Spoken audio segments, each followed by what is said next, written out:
Welcome to the rubber match between App State and 22nd ranked Southern Miss here at Jim and Betty Smith Stadium. It is sunny, it feels like 75, and it is a beautiful day for baseball. I'm Will Battershow. Joining me today is Tristan Beazle. And Tristan, this is the rubber match of the game. Southern Miss is 2-0 so far against App State. What does App State need to do to turn the tide today? Produce more positive at bats, Will, and the heart of this lineup, Miller, Correa, Lichtenberger, and Figueroa need to produce more than they have in the first two games. It was a 12-1 final on Friday. It was a 7-4. It was a 7-4 final yesterday. The lineup just needs to produce more, and you need to get more out of these arms that are coming into the game. Everett Harris starting on the mound today. He's got an ERA of over 9. The guy he's going up against in Grayton Harris is honestly electric. He's got an ERA under 3. He's only walked one batter the entire season. And batters have an average of against him of 238. 31 strikeouts to 15 walks. And this Southern Miss lineup is just a murderer's row. You look at Nick Monaster, a guy I want to highlight, the second baseman. 16 home runs and 55 RBIs. Not a lot of MLB caliber players can do that. This guy's doing it at a college level. Yeah, as Tristan mentioned, the Southern Miss team ranked 22nd in the nation, and this hitting lineup is stout. For the Eagles, they have James Cook starting off center field at batting number 1. Nick Monaster at second base, hitting 2. Matthew Russo at first base, batting 3. Carson Pateau at right field, batting 4. Dre Barrett and the 5-hole at third base. Ben Higdon at left field in the 6-hole. Braden Luke at DH in the 7th spot. Tucker Stockton at catcher as that first pitch is in for a ball. Stockton is at catcher today, batting 8th, and then batting 9th is Ozzie Pratt at shortstop. Everett Harris on the mound. Second pitch is in and fouled back. And if you're Everett Harris, you need to maintain the control here. You can't allow free bags against a team like Southern Miss.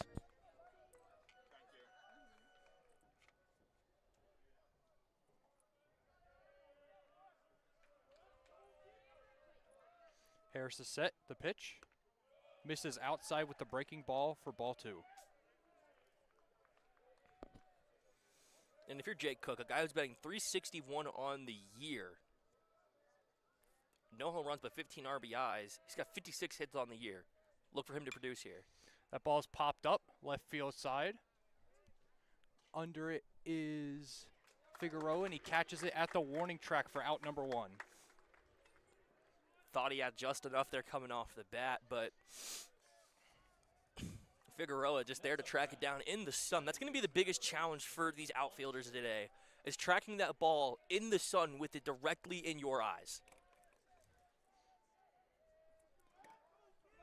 And with how hot it is today, Tristan, the air is thinner. That ball's going to carry more. Absolutely. Next up to bat is Nick Monaster. The pitch hits him on the first pitch, so Monaster will find himself on first base. This is now the 8th time this season that Monaster has been hit. And again, if you're Everett Harris, you need to control not just the walks, but the hit by pitch, hit batters, and it's all going to come down to his control. Next up, first baseman Matthew Russo. Runner on first, 1 out. Throw back to first, and he's safe.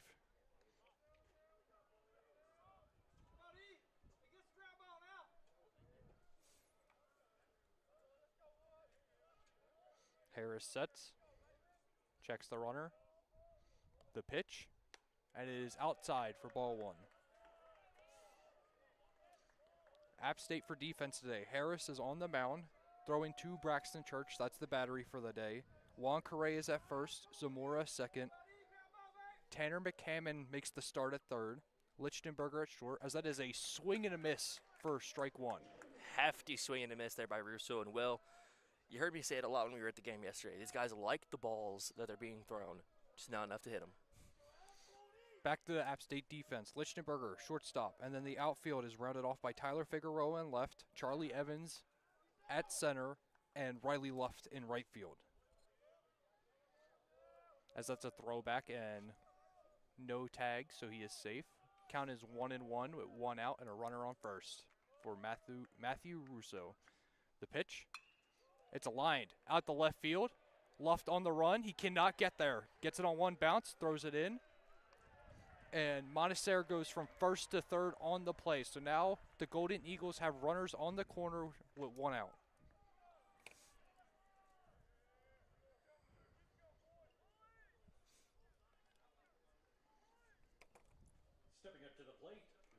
Next up to bat will be right fielder Carson Pato, batting in the 4-hole for the Golden Eagles. On the season, batting .287 with 160 at-bats. He does have 14 homers on the season, second on the roster, only to Montessori.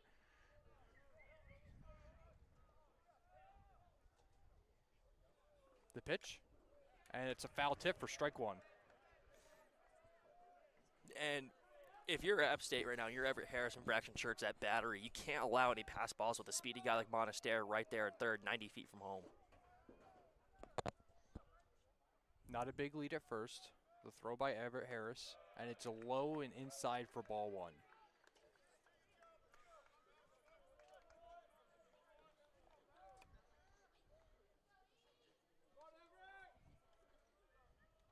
The shift is on in the infield.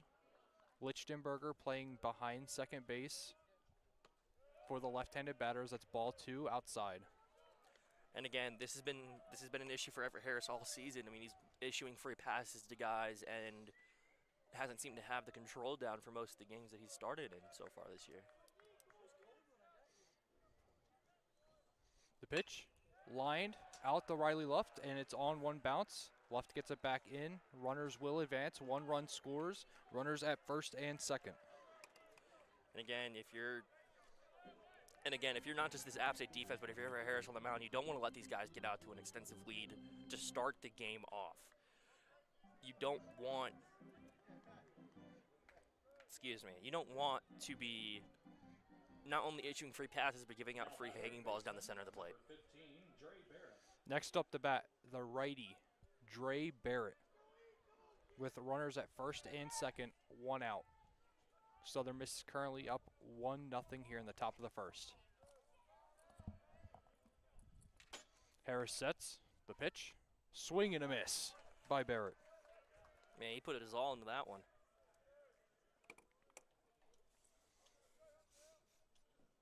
Barrett on the season, batting .255.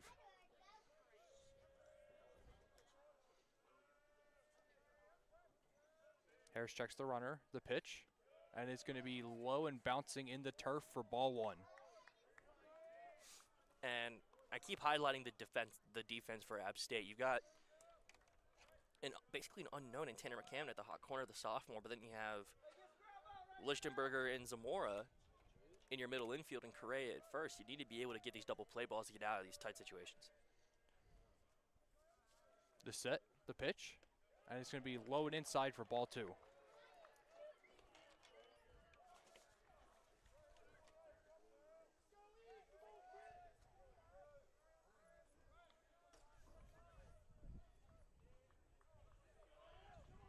The wind is blowing in from the infield, or outfield, as the pitch is low for ball three to make it a 3-1 count with 1 out runners at first. You absolutely cannot load the bases right here if you're Everett Harris.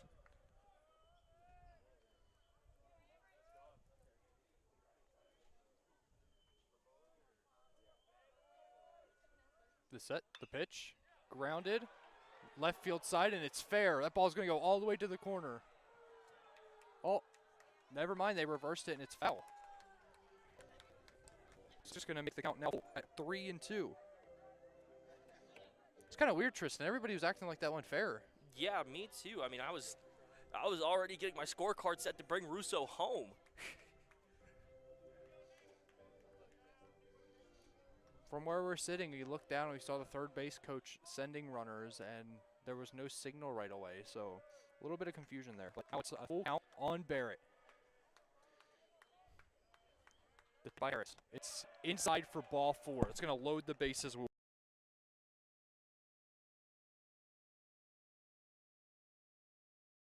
One out.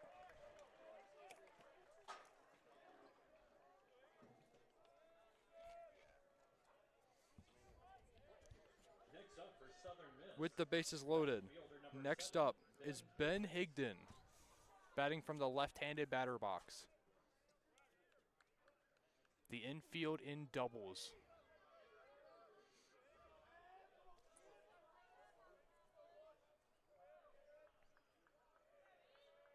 All the pillows full. First pitch is high for ball 1 on the breaking ball. And again, with the bases loaded here, you have the double play opportunity. You cannot have any balls that go outside of the infield, or else that's going to score 2 or 3 runners. Second pitch in the dirt for ball, or no, never mind, excuse me. He swung for strike 1. It was a foul tip right there. Had heads blocking my way. Yeah. And this railing, too. It's not fun. The Pello's full. 1 out. 1-1 count. Harris steps off and takes a second as Kermit Smith is walking out to the mound. Really early mound meeting here. Yeah, and again, I think Kermit's going to go up until Everett. The last thing we need to do is give these guys more runs by either giving up a hit or giving up another walk, because with the bases loaded, it's going to score the runner from third.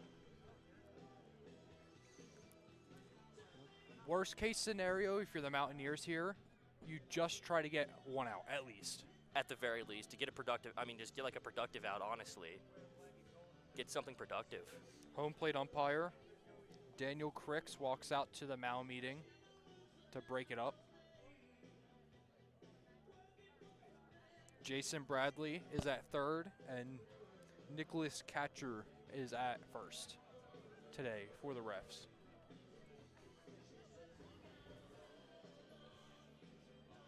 And again, these Sunbelt umpires like to keep a really tight strike zone, leaving little room for error for these Sunbelt pitchers.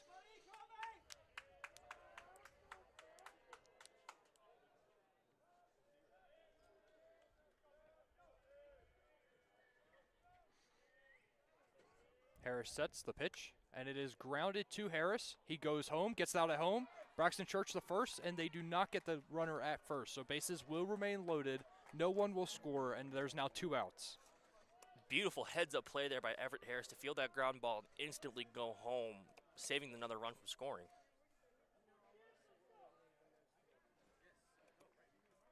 Stepping up to the plate, designated hitter number 25, Braden Luke.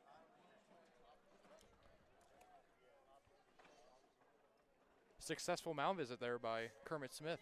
Absolutely. First pitch results in an out. Next up is Braden Luke. The first pitch swung on, shot to center field. Charlie Evans is under it, and he catches it. So the Golden Eagles leave the Pellos full in the top of the first. And when we come back, it is the bottom of the first with App State up the bat here on 90.5 WASU Sports.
Welcome back to Mountaineers Baseball here on 90.5 WASU Sports YouTube. As the Mountaineers step up to the plate in the bottom of the first, down 1-0 to the Southern Miss Golden Eagles. The first batter for this Mountaineer team will be Braxton Church, who's kind of assumed the whole starting first batter role as of late. No, absolutely. And it doesn't matter what position he's playing. It's either catcher or third. He's still getting the leadoff spot as he every day. The first pitch is a ball. Second pitch inside for ball 2. Lefty on lefty matchup as Graydon Harris. No, that's not correct. Sorry, excuse me. Oh yeah, it is Graydon Harris. Is a left-handed pitcher. That is ball 3 now. Early 3-0 count for Braxton Church. Pitch is in there for a strike. Braxton Church full red light there. Count is now 3-1.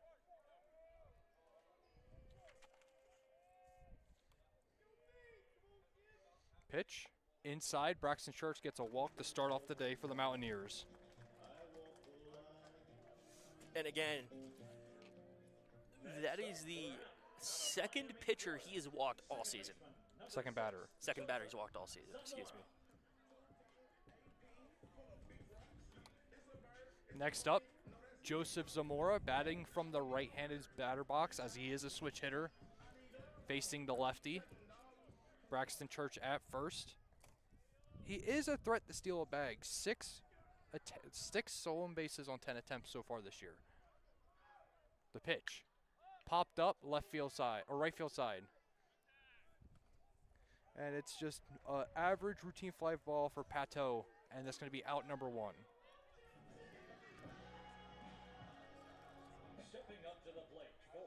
Next up, we'll bring up Cameron Miller, also batting from the right-handed batter box. Batting DH today for the Mountaineers. Yeah, I mean, he's batting a cool 339. He's got 9 homers and 42 RBIs. This is, like I mentioned before first pitch, these are the guys that need to put in runs. First pitch is fouled back for strike 1. And talking about Miller, Miller also leads the team currently on on-base percentage with a .485.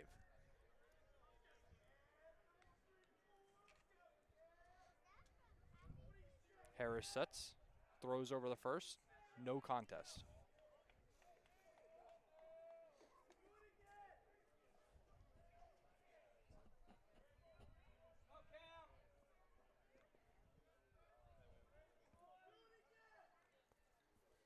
He sets. Harris looks Braxton Church. The pitch. It's grounded back at him up the middle for a single by Cam Miller. Braxton Church thinks to go to third. He does not, so now there's runners at first and second. Man, it looks like it almost smoked the pitcher right there, shooting it right back where it came from. Graydon Harris had to take evasive maneuvers to get out of the way there. From Weston, Florida, first baseman number 42. Next up is Juan Correa with runners on first and second and 1 out. The home run leader for this Mountaineer team at 13. The pitch, swing and a miss. That for was very hefty right there. And Correa, who against ETSU hit his first home run in 11 games. Exactly. He was on a little bit of a cold streak right there for those past 11 games. Not even a cold streak, as that ball is fouled to the left field side. It was more just he wasn't hitting home runs. He was still getting on base. He's still batting .320, but just didn't have that home run sauce, and then got it back against ETSU on Tuesday. And remember, he hit one out yesterday too. That is correct. The pitch, high and out for ball 1. Count is now 1-2. And again, these Sunbelt umpires, these home plate guys, giving very, very little room for error in terms of the tight strike zone these guys have. First and second, Correa up. The pitch, fouled back and it will remain strike 2.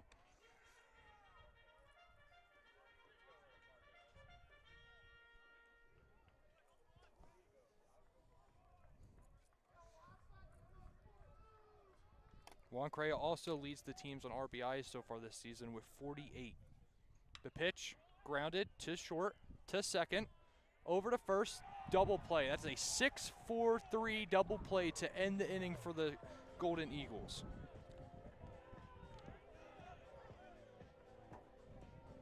And when we get back, it will be Tristan Beazle on play-by-play for the second inning here on 90.5 WASU Sports.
Welcome back here to baseball in the high country here on the Yap. Everett Harris making his way back onto the mound to start the second inning. Due up for the Golden Eagles, it's Tunner Stockman and Ozzie Pratt, and then Jack Cook to round out and go back to the top of the order here. And for Everett Harris, Will, and this App State defense, way to do damage control with the bases loaded in the top of the first inning.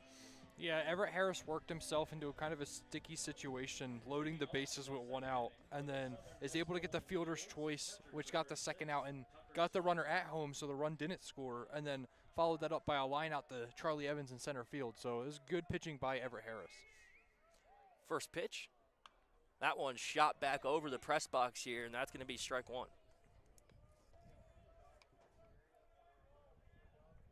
And for the Golden Eagles, it is not going to be very successful to hit out to left center or right center because of how much ground Charlie Evans can cover out there. Absolutely. Well, second pitch there, down and away for ball one. And if you're Tucker Stockman here, a guy who's hitting 16 RBIs and has an on-base percentage of .381, he's looking to get on base here today, as that is a hefty swing and a miss there. May count 2-1 now. Yeah, but Everett Harris is just kind of biding his time on the mound and working these batters like he wants to. He hasn't been in as many pitcher counts as you'd want, but he's been able to work his way around it. Absolutely. That one shot into right field, and that one's going to go out of play. Count remains 2-1. Almost smoked a fan there down the lawn section, but thankfully no one hurt right there. This little kid's going to go get the ball. I tell you what, it is a beautiful day to be on the lawn today. It is a beautiful day. It was a beautiful day yesterday too, but it was quite hot yesterday. As the 2-1 offering here from Harris. That one foul tip towards the App State dugout. Count remains 2-1. Stockman and Harris in a battle here.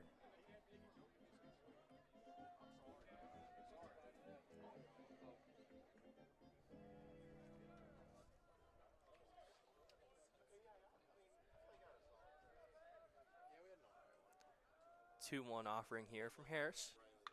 That one grounded over towards third base. McCammon there, spins, throws, fires over to Correa, and that's going to be in time for the first out of the inning. Yeah, that's a great job by McCammon over there. He looked like he bobbled it a little bit, spun, and then was able to fire it off. Excellent play there by McCammon. Not usually your everyday third base starter for the Mountaineers. Well, with all the injuries, it's just kind of been that next man up mentality. We've seen Braxton Church there with Schwerup hurt. We've seen McCammon there. It's just kind of everybody's filling in like they have to try to win these games. Absolutely, Will. As Ozzie Pratt, the shortstop, comes up to bat and takes the first pitch out inside for ball one.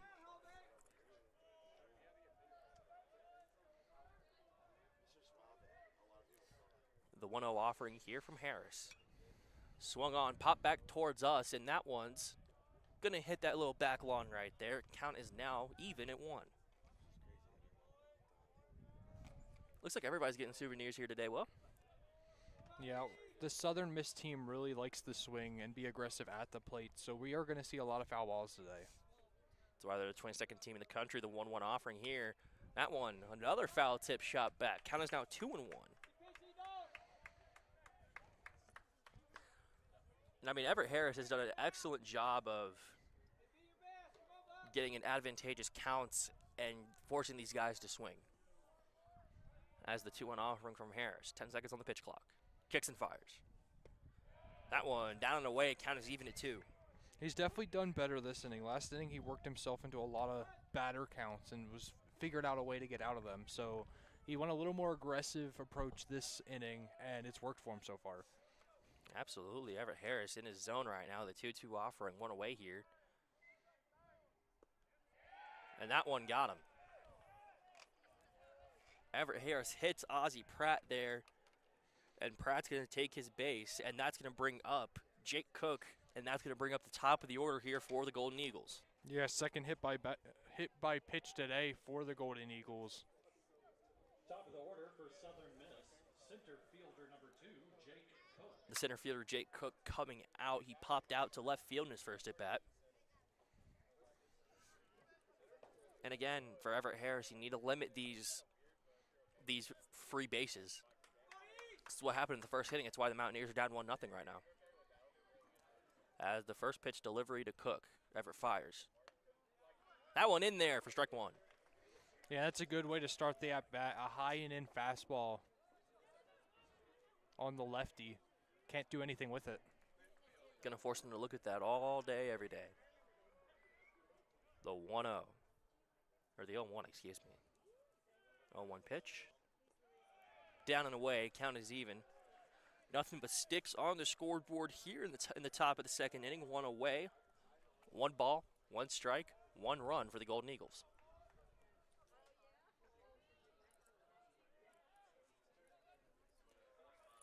Everett, the 1-1 delivery. He kicks and deals. Actually, pick off over to first base. Nothing doing. Runner is safe. And one thing I'm noticing about Everett Harris here is that he's waiting for this pitch clock to get down to 5 or below almost every single pitch. Give himself a chance to breathe right there. He's going to do it again here. Pitch clock at 6 seconds. He fires. That one in there for a strike. Count is 2-1 now. Looked like a breaking ball that caught the outside part of the plate there. So for his 2 strikes, he's gone high and in, and then to the outside with a breaking ball. So kind of working the batters as he pleases right now. Absolutely will. And the 1-2 offering from Harris. That one outside. Count is even once again. Tries to sneak a backdoor slider there and just throws it a little too hard and misses the outside of the plate. Beautiful day for baseball in Boone here. Smith Stadium looking beautiful as ever. As Everett gets ready to fire the 2-2 offering. The good thing for Everett is that Pratt is not a known stealer. Absolutely. That one popped up. Left field. McCammon is there, and he's going to get the out. 2 away in the top of the second inning. Going back to the steals, Pratt has only stolen or attempted 3 times and successfully stolen 2 so far this season. So as a pitcher, that kind of helps relieve you a little bit because you don't have to worry about that threat of him running. Absolutely will. Nick Monaster up to bat here. Second time around, he was hit by pitch and scored as a runner in the first inning. Nick Monaster batting .333 on the season as the first pitch offering from Harris is forthcoming. He kicks and fires. That one in there for strike 1. Catches the low part of the zone there. Perfectly executed and framed by Braxton Church. Absolutely. As much as Everett's been peppering the zone here, Braxton Church doing an excellent job of framing here. 0-1, 2 away, runner at first here in the top of the second. That one down and away, ball 1.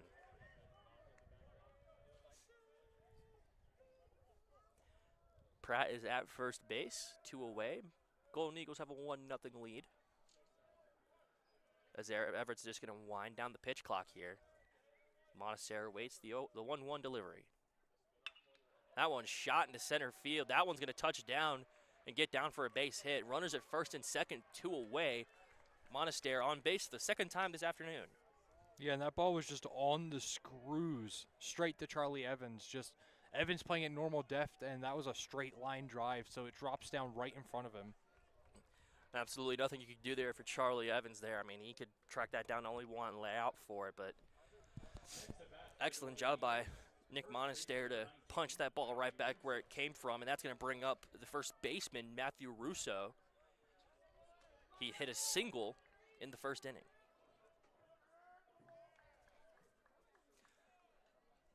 First pitch of the at-bat from Harris with 2 away, kicks and fires. That one foul tip back towards us. It's going to be 0-1.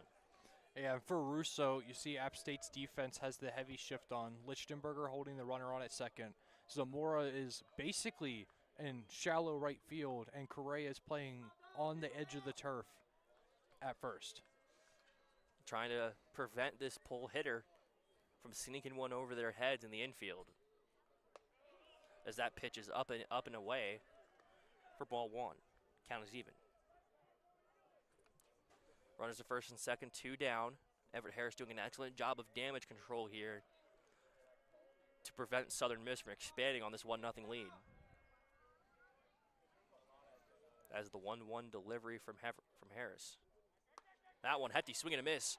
Pickoff attempt at first, and he got him! Excellent gun there by Braxton Church to gun down Monaster at first base. Yeah, Monaster just got way too big of a jump on that pitch, and Braxton Church immediately recognizes it and just throws a laser to Juan Correa to pick him off. He gunned him down there. Everett Harris pitches a scoreless second inning, and again, Everett Harris doing an excellent job at damage control here, but when we come back, the Mountaineers are going to be up on the mound, or up on the box today, excuse me. Lichtenberger, Figueroa, and Luff do up for the Mountaineers. Keep it here. You're listening to Baseball on the App.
Tyler Lichtenberger here for the bottom of the second to lead the Mountaineers off here. USM leads 1-0 after Everett Harris pitched a gem of a second inning and the App State defense prevented runners from coming in. Lichtenberger awaiting the 0-0 delivery. That one down and away for ball 1. And Lichtenberger, a guy who's cooled off just a little bit. His batting average is under 400. As that first pitch fouled back towards us, and if the netting wasn't there, it probably would have smoked me. Count is even at 1. Again, Lichtenberger, a guy who's kind of cooled off from his rocket start of this early part of the season. He was batting .407 throughout the middle part of the season. Now he's at .337. As that pitch is in there for a strike. Count is 1-2.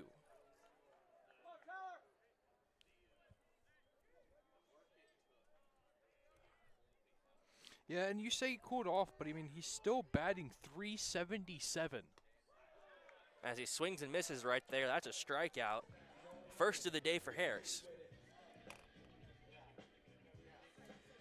Tyler Figueroa, the left fielder, coming up. Colony, New York native. Is batting .296 on the year, 7 home runs, 32 RBI, an on-base percentage of .406. As he awaits the first pitch offering, the wind blowing towards us here. First pitch just inside there, ball 1.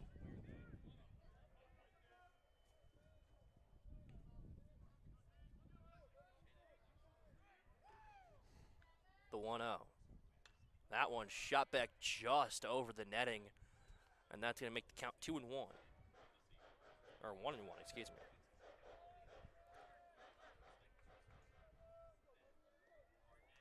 That one shot all the way over the netting into the concourse right there. Strike in there. Count is now 2-1 on Figueroa. Or 1-2, excuse me.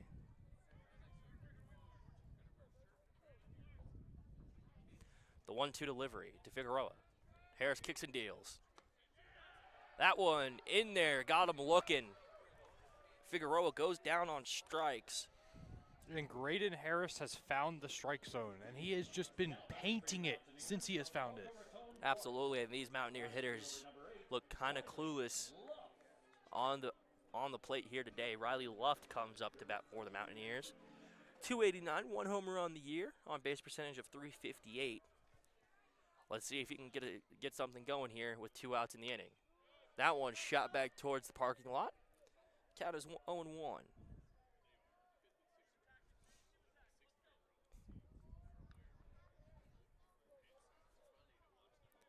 As Harris, pretty fast worker here, kicks and fires the 0-1 delivery. That one just a bit outside there, count is even.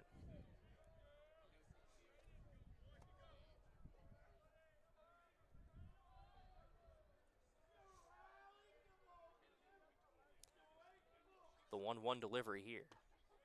That one down and out, count is 2-1 on Luft. Yeah, tries to get that backdoor breaking ball to bend in and just misses the outside part of the plate.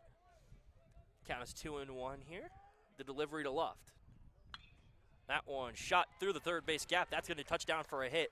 Luft is going to put the brakes at first. It's a single for Riley Luft with 2 away here in the bottom of the 2nd inning. Yeah, and at third base, Barrett just couldn't do anything with it because that ball was ripped through the hole. Absolutely ripped through the hole right there as Tanner McCammon comes up to bat. Charlotte native, the third baseman today. Only played in 16 games so far this year. I mean, with Church and Schwerer both usually sharing those third base opportunities, it's an opportunity for McCammon to come up and play every day for the Mountaineers. That one is in there for strike 1.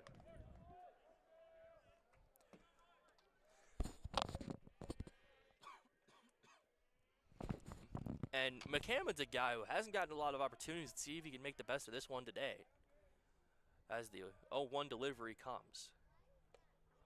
That one up and away, count is even. Runner at first. 2 away, bottom of the 2nd. Golden Eagles lead 1-0. Harris sets, kicks and deals. McCammon shoots one into the right field gap. That's going to touch down for a hit. Runners at first and second. Luft's going to apply the brakes at first. It's a single for Tanner McCammon. And both those balls were both hit in the same exact spot, but McCammon got under his and was able to hit it in the air. And now App State has a little bit of a rally going with 2 outs. The 2-out rally here brings up Charlie Evans, the Levittown native. Been dealing with injuries a lot of the season, but look for him to probably lay down a bunt here, see if his speed can get him to first and load the bases. Evans, first pitch. That one shot into right field. That's going to touch down out of play for as a foul ball. Count is 0-1. Yeah, Evans late on the fastball there. Almost pokes it to keep it in bounce, but it just misses that foul line. And again, like I mentioned, Evans, a guy, has played only 24 games this year, has been dealing with injuries throughout the entire season. Yeah, first had a broken finger early in the season on a bunt and then sprained his ankle. As the 0-1 is high, count is even. It's a very severe sprained ankle against ODU and then has finally found his way back into the lineup. And Evans, again, he's a hustler. Look for him to see if he can lay down a bunt here or get one, punch it past the gap here. With That one's in there, 1 and 2. With 2 outs, he won't be bunting. If there was 1 out, he'd probably be bunting. Well, let's see if we can poke one out here. Keep the 2-out rally going for App. The 1-2 delivery. Harris sets, checks the runners, kicks and deals. That one down and in. Count is even at 2.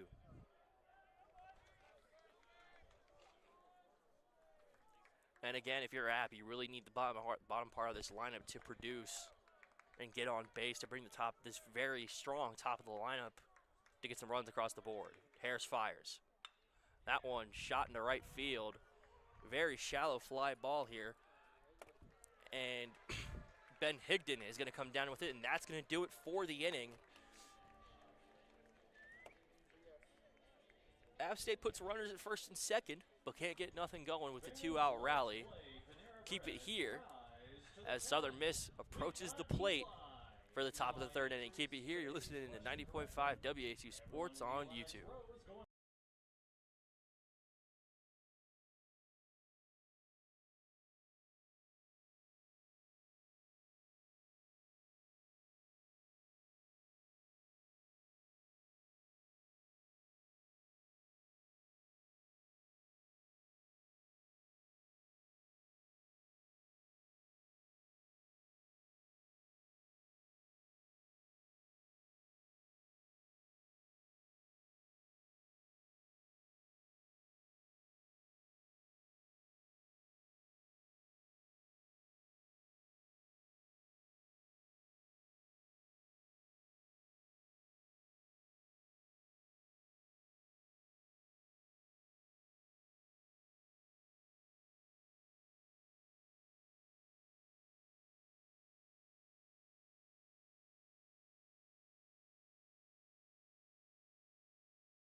Welcome back to baseball here in the high country at the beautiful Jim and Betty Smith Stadium in Will.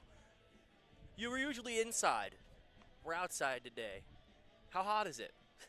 Well, I'm really sunburned, so Yeah, we did go to the game yesterday. You're kind of fried right now. it's a lot hotter than it would be if I wasn't really sunburnt, but it's a beautiful day, and I had no minds in the world with sitting outside.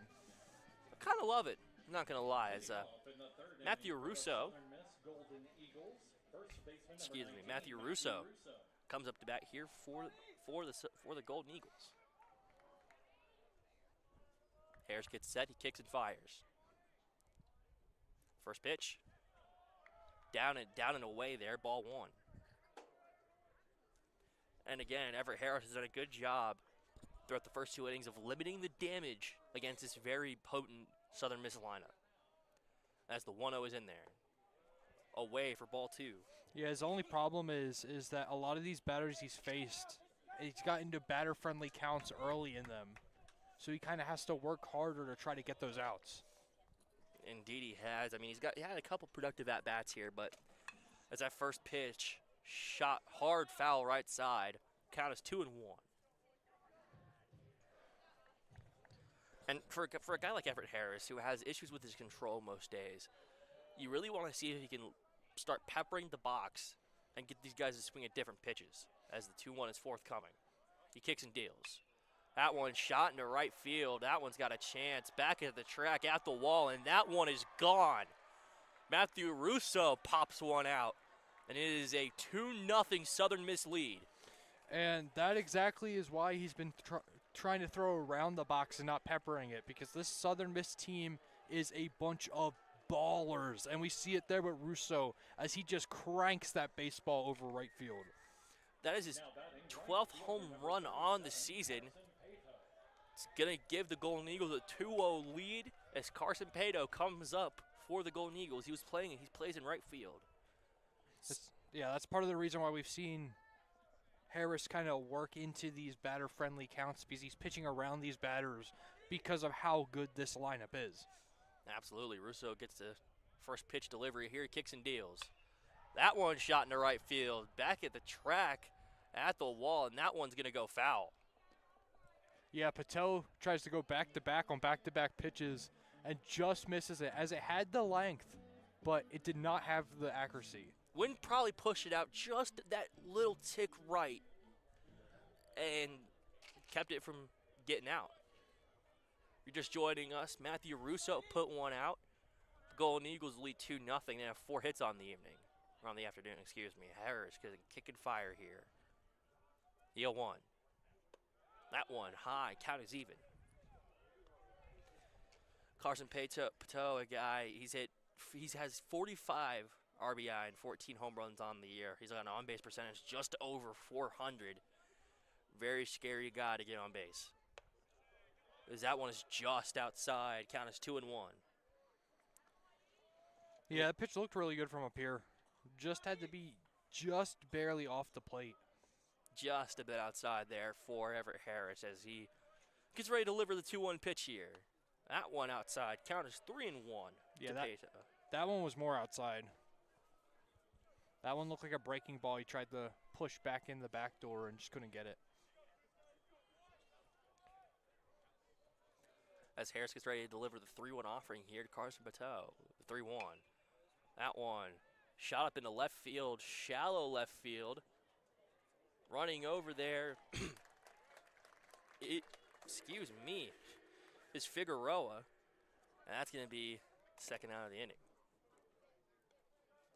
It's the first out. First out, excuse me.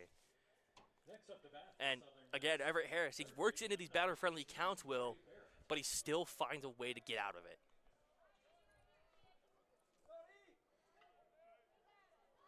Dre Barrett up to bat here for the Eagles. He's playing third base today. Walked in his first appearance. First pitch offering. That one down over the heart of the plate for a ball.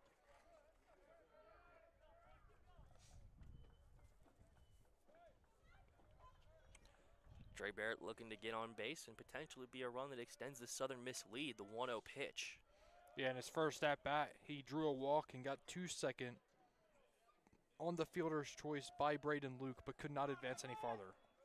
As Dre Barrett took that pitch just a bit inside and down, ball is count is 2-0. Harris sets and fires. Chops that over straight to Lichtenberger, and he bobbles it, fires over to Correa. Not in time. He's going to be safe. Yeah, it took an ugly bounce. I'm not sure what they're going to score that, because it could, and they score an error on Lichtenberger, which makes sense because that's kind of a Sunday afternoon bounce that you should be able to field, but it had a little bit of juice on it and spun into him instead of being a normal routine ground ball.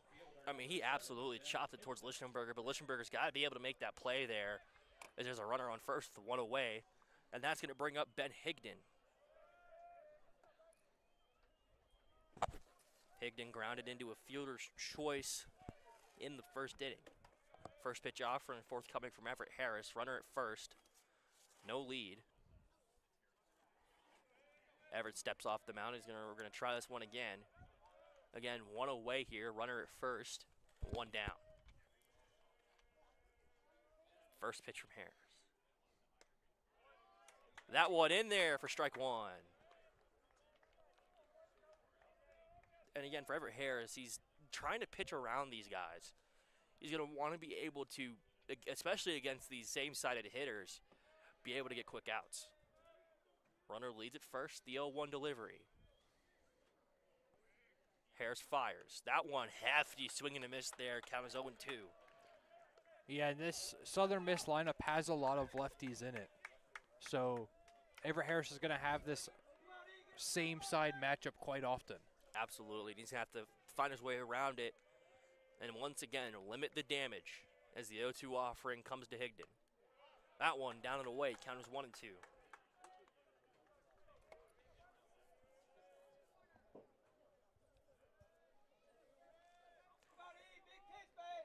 Higdon steps back in the box, awaits the 1-2 offering. Everett Harris getting ready to kick and deal here. He fires. That one away. Count is even at 2. Will's umbrella is not cooperating with him today, guys. Got to keep the computer cool. Why do you think mine's under the desk? Count is even at 2 here. 1 down runner at first. Harris getting ready to kick and deal here. He fires. That one shot into shallow left field. That's going to touch down for a hit. Figueroa there. Runners hold at first and second. And that is going to bring up Braden Luke. Yeah, catches it off the knob of the bat and just kind of pushes it over Lichtenberger's head. Again, runners at first and second here. 1 away. Golden Eagles have already scored a run here. And here comes Jim Leggett. So this may be it here for Everett Harris. Yeah, it looks like it's going to be the end of the day for Everett. Goes 2 1/3. 2 1/3 inning. Only gave up 2 runs, but gave up a lot of free bags and had to limit the damage early in the game. And that is going to do it for Everett Harris here today. We're going to have a pitching change here when we come back here on 90.5 WASU Sports on YouTube.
New pitcher on the mound here for the Mountaineers here on 90.5 WACU on YouTube. Connor Berezino out of Cornelius, North Carolina is going to come on here for the Mountaineers as Everett Harris's final line, 2 1/3, 5 hits, gave up only 2 runs, but he is responsible for the runners at first and second.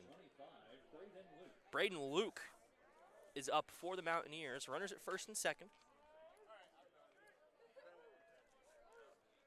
Berezino's first pitch of the day forthcoming here to Braden Luke.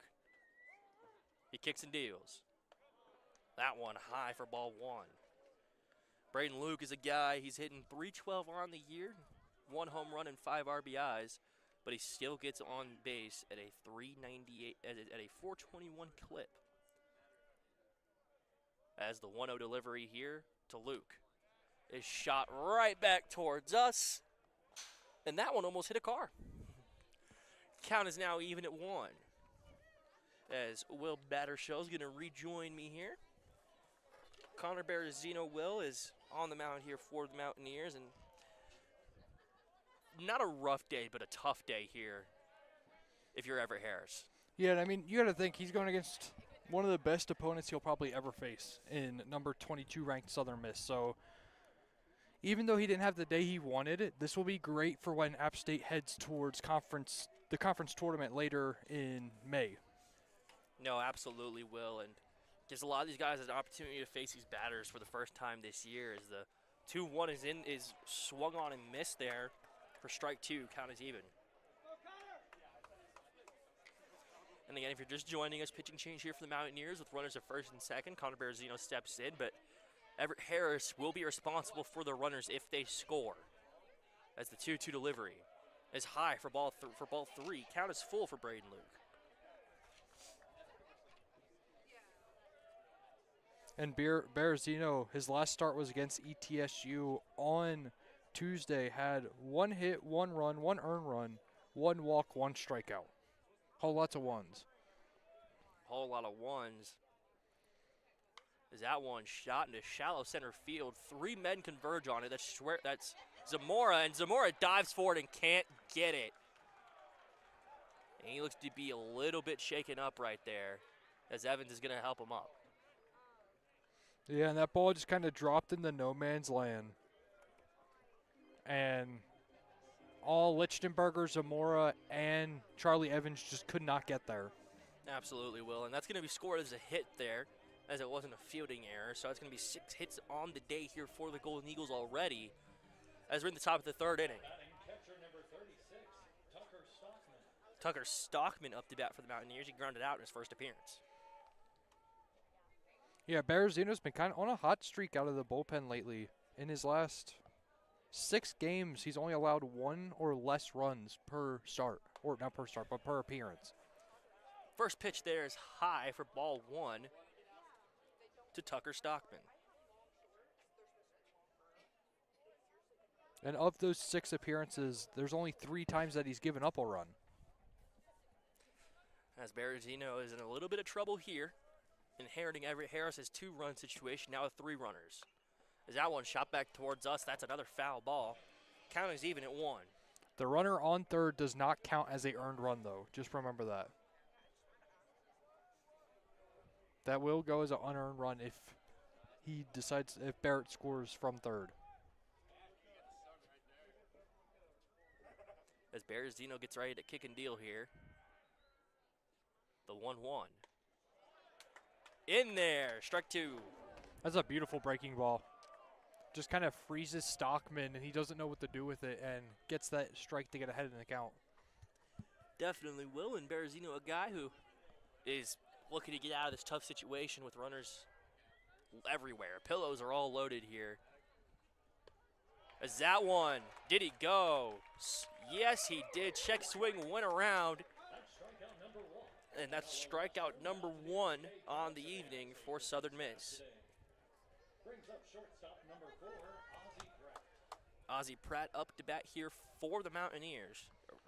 Gold Eagles, excuse me. And that's a great job by Berezino to get that out. And now there's a force at every single base. This is going to make his job a lot easier if he can keep the ball in the infield. That one chopped right to Correa. He bobbles it over to He's not going to get it to Berezino. Correa's going to step on the mound here. And that is going to be the end of the top of the 3rd inning. Bases loaded jam for Berezino, but he gets out of it through the help of his defense. Keep it here as the Mountaineers are ready to come up to bat here on 90.5 WASU Sports on YouTube.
Now batting for the Mountaineers here in the bottom of the third inning is Braxton Church, the catcher.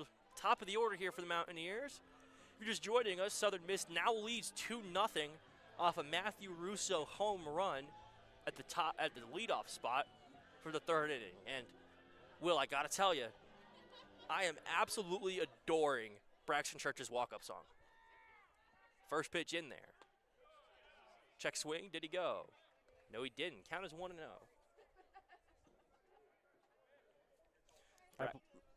I look like a strike even if he didn't go. That's interesting. 1-0 chopped foul, count is even. And again, well, for this App State team, what do you want to see? I know I mentioned this heart of the lineup that needs to produce. What do you need to see?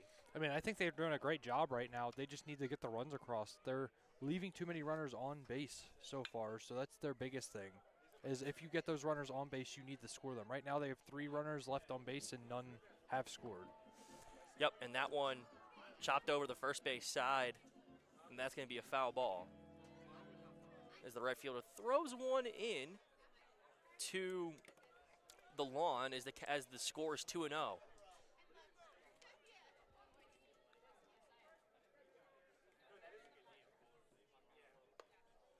As that pitch is in there for a ball, counting is even.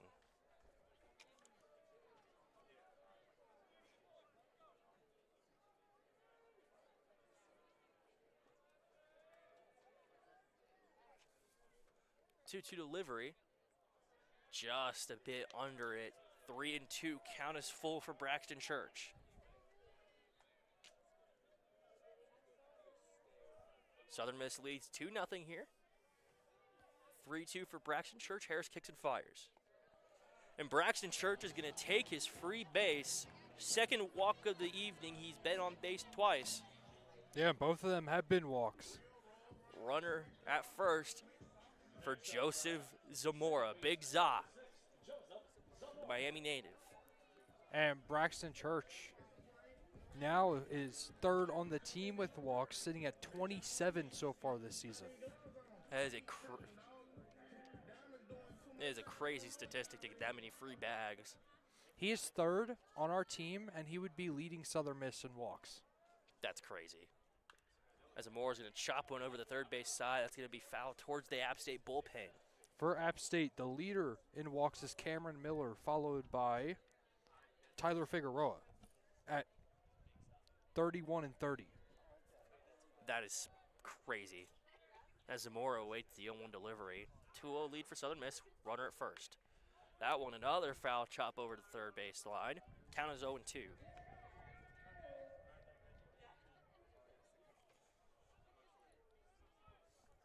And Zamora, a guy not known for his power, but when he needs to punch one out, he can punch one out down either heart of the plate. As the 0-2 delivery, Green Harris gets set. He kicks, he deals. That one chopped right back up the first base side, over to the shortstop, over to first base. Throws offline, and he's going to be safe. So Zamora's going to reach first, see how they score that, as Cam Miller comes up to the plate. It's going to go down as a fielder's choice. Designated hitter number 34, Cameron Miller. As Cam Miller, the electric designated hitter, steps up to bat here for the Mountaineers. Now, well, you and me were sitting just down there as we wait for the at-bat to start. I want to know what Kermit Smith has in that cup, man. As the first pitch of the at-bat here, forthcoming over to Miller. That one's high, 1-0. Well, I'd say with how hot it is, it's probably some kind of thing to keep him hydrated. Just in the signature Kermit Smith coffee mug. As it's 1-0 for Cam Miller. But we are playing early today, so it could be coffee. It could be. 1-0 is just a bit outside there down the heart of the plate. Count is 2-0 for Cam. And this is a guy you do not want to pitch to. Cam Miller has become one of the more well-known power hitters on this Mountaineer lineup as the 2-0. That one high, it's now 3-0. Let's see if Harris can avoid the 4-pitch walk here to Cam Miller. Yeah, the funny thing about Kermit Smith, we had the opportunity to interview him for our A-Game live show. and he showed up drinking coffee that morning, so it definitely could be coffee. 3-0. That one shot to right side foul line, and that's going to be caught. 2 down here, and that is going to bring up Juan Correa.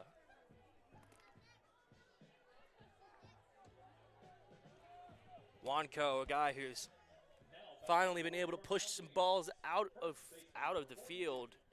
Got one against ETSU late in that game. Got one against Southern Miss yesterday. See if he can put one out today and tie this ball game for the Mountaineers. First pitch of the at-bat from Graydon Harris. He kicks and fires. First pitch down and away, 1-0 to Juanco. Yeah, we mentioned at the top of the show, Graydon Harris had a sub-3 ERA, and he's showing why today. Limiting App State in the hits, limiting them in the walks.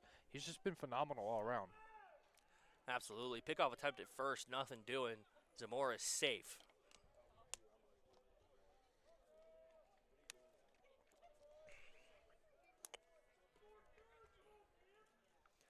Juan Correa waits the 1-0. That one shot right to the shortstop, over to the second baseman. And that's going to be the end of the third inning. App State gets one on base, can't get him around. And when we come back here for the top of the fourth inning, Will Battershaw is going to take back over the play-by-play responsibilities. Keep it here on 94.5 WSU Sports on YouTube, where the Mountaineers are down 2-0 to the Golden Eagles.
Welcome back to Jim and Betty Smith Stadium as the App State Mountaineers trail the Southern Miss Golden Eagles 2-0 in the top of the fourth inning.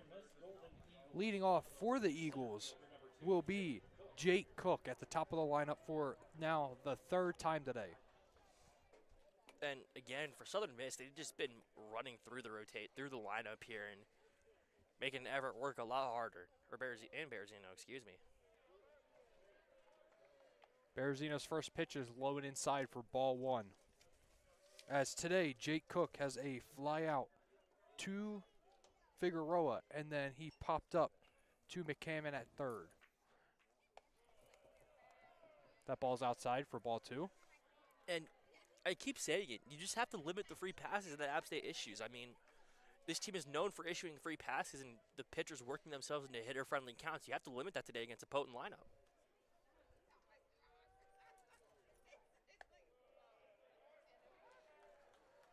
That's in there for a strike, making the count 2-1. Berezino, in his last 5 starts, including today, has only allowed 1 walk in his 5 appearances. So Berezino's been really good at limiting that free pass. Absolutely. That ball swung on. Shot left field. Figueroa's on it. It's over his head. It's going to hit the wall. Bounces back over. Figueroa gets it in quickly, and that's going to be a stand-up double for Jake Cook. And again, just way to punch that ball out towards the opposite field. And Figueroa just couldn't get to it. I mean, went over his head, bounced out the wall, and with the runner at second, Berezino's going to have to do a lot to keep this game close. Next up for the Golden Eagles will be Nick Monacer. Today has a hit by pitch that he scored on, and then a single out to Charlie Evans.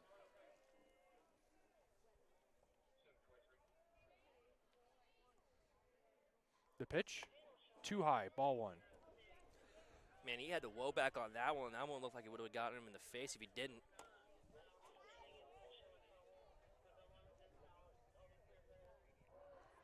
Runner at second, no outs, 0-1 count or 1-0 count. Pitch, swing and a miss, 1-1. I mean, Nick put his all into that one and just couldn't get to it. He was really early on it. Monaster batting from the right-handed batter box against Berezino, the right-hander. The pitch, chop back for strike two. Man, imagine if these nets weren't here, and imagine how many times we would have gotten smoked by baseballs. That's why they have such a large net here at Jim and Betty Smith Stadium, to protect their fans.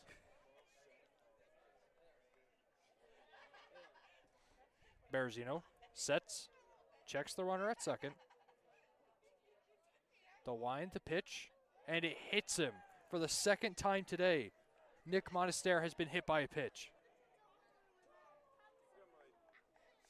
And again, if you're Nick Monaster, you're going to be sore after this game, and not fun to get hit by a pitch. Well, you know it more than anybody here. You play club baseball here at App, and getting hit by a pitch is not fun. Getting hit by a pitch at any level that you play baseball, even in like 10 and 12U, it's not fun. Now batting for the Golden Eagles, first baseman number 19, Matthew Russo. Now Matthew Russo comes up, no outs, runners at first and second. He has singled and hit a home run so far today.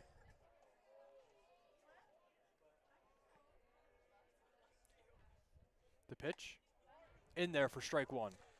Well, I'm seeing some action there in the Southern Miss bullpen.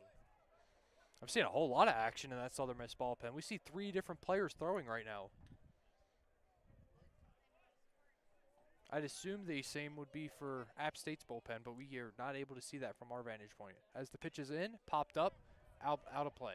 That one almost caught the lights. That makes the count 0-2 for Russo. And for Matthew Russo, I mean, he put one out and led off in the third inning. You want to see what he can do here. See if he can punch these runners out and put another ball out of play. Berezino, long check at the runner. The pitch, and it's a foul tip, and that's going to be strike 3. That's a huge first out for Berezino. Berezino, man, it's just excellent job. I mean, it just went 1, 2, 3 to get him out, and you want to see how Southern Miss can respond to Berezino now catching his stride a little bit. Next up is Carson Pato. So far today has a single and then a fly out to Figueroa in left field.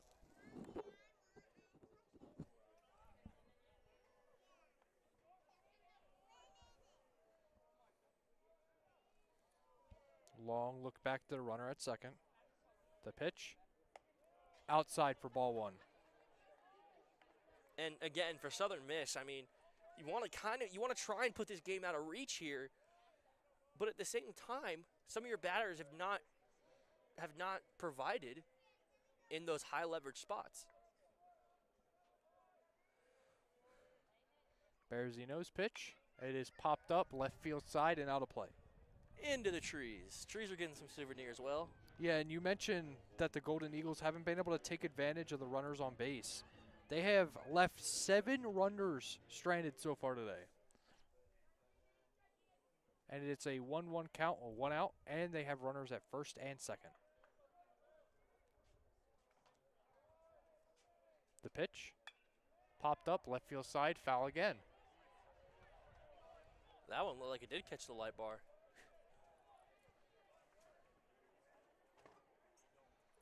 And for Berezino here, you really don't want to get in these long at-bats because it's just going to wear the arm out. And it's going to lead to Kermit Smith probably pulling him and bringing in a new pitcher.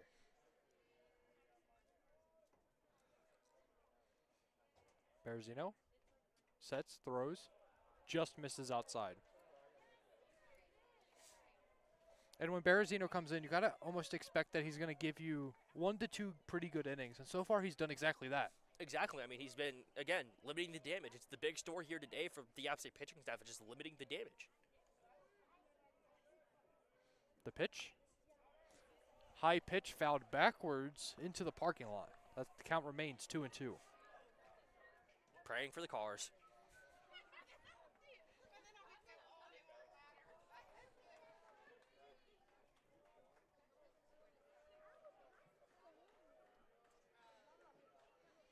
Little bit of battle here between Berezino and Peteau.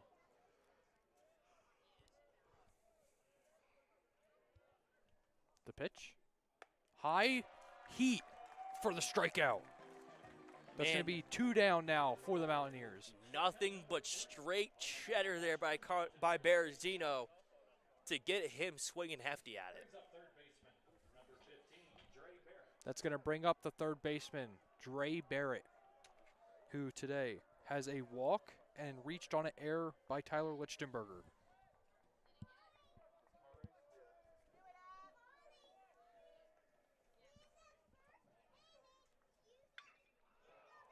That ball is launched left center field and gone. That's a 3-run home run for Dre Barrett, extending the Golden Eagles lead to 5-0. Again, that is not what you want to see if you're App State. They've been able to get out of those situations, and as I said, somebody's going to have to step up. And Dre Barrett just did that. Dre Barrett clears the bases on the 3-run home run, now making their lead nice and comfortable against App State with it being 5-0. Kind of starts to claw back the missed opportunities in at the start of the game here. See if they can extend the lead here with 2 down. Berezino sets, and the pitch, and that is in there for strike 1. Excellent way to rebound there by Connor Berezino.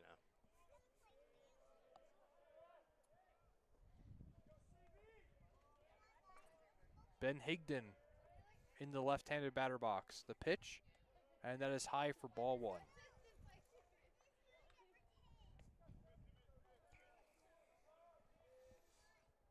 And again, I mean, we keep saying it, Southern Miss has just been running through their lineup today. A lot of these guys are going to be coming up in their 3rd at bat, and we haven't even hit the 5th inning yet. The set, the pitch, and it's lined out the right center.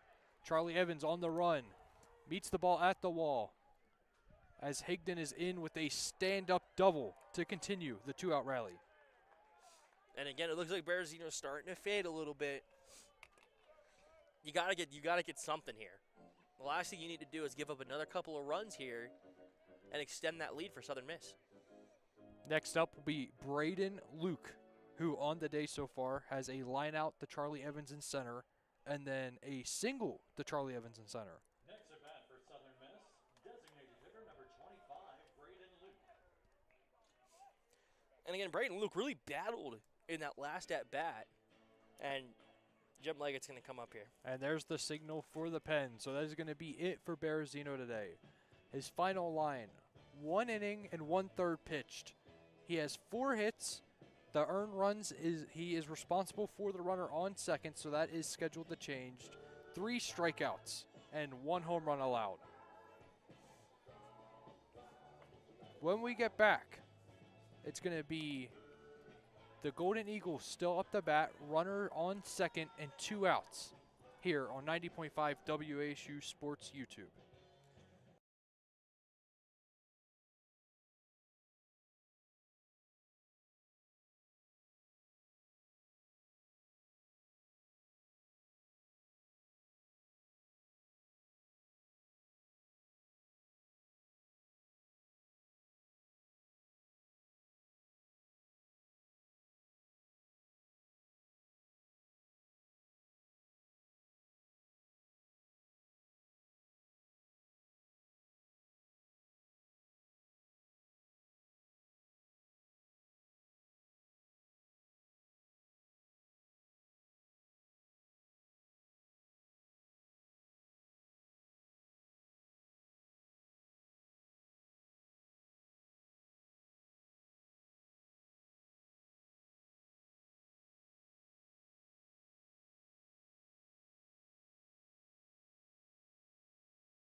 Welcome back to 90.5 WASU Sports on YouTube.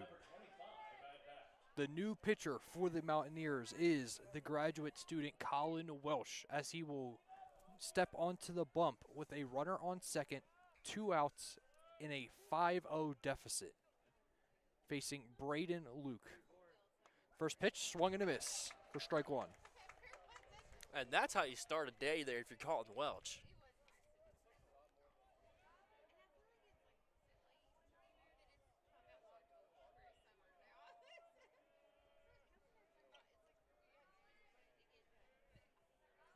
Welsh checks the runner, nobody holding him on. The pitch just misses on the outside for ball one. You know what I've been seeing so far? Home plate umpires just touching Church on the shoulder. Because like he's just standing there and he's just like this. He's holding him. This is Colin Welch's first appearance in a while. His last appearance, as that pitch is going to be inside for ball two. His last appearance was against James Madison on April 19th. He went 2 1/3, allowed 2 hits, 3 runs, 3 walks, and a double in 12 batters faced. The pitch, swing and a miss for strike two. Hefty swing and a miss there by Luke.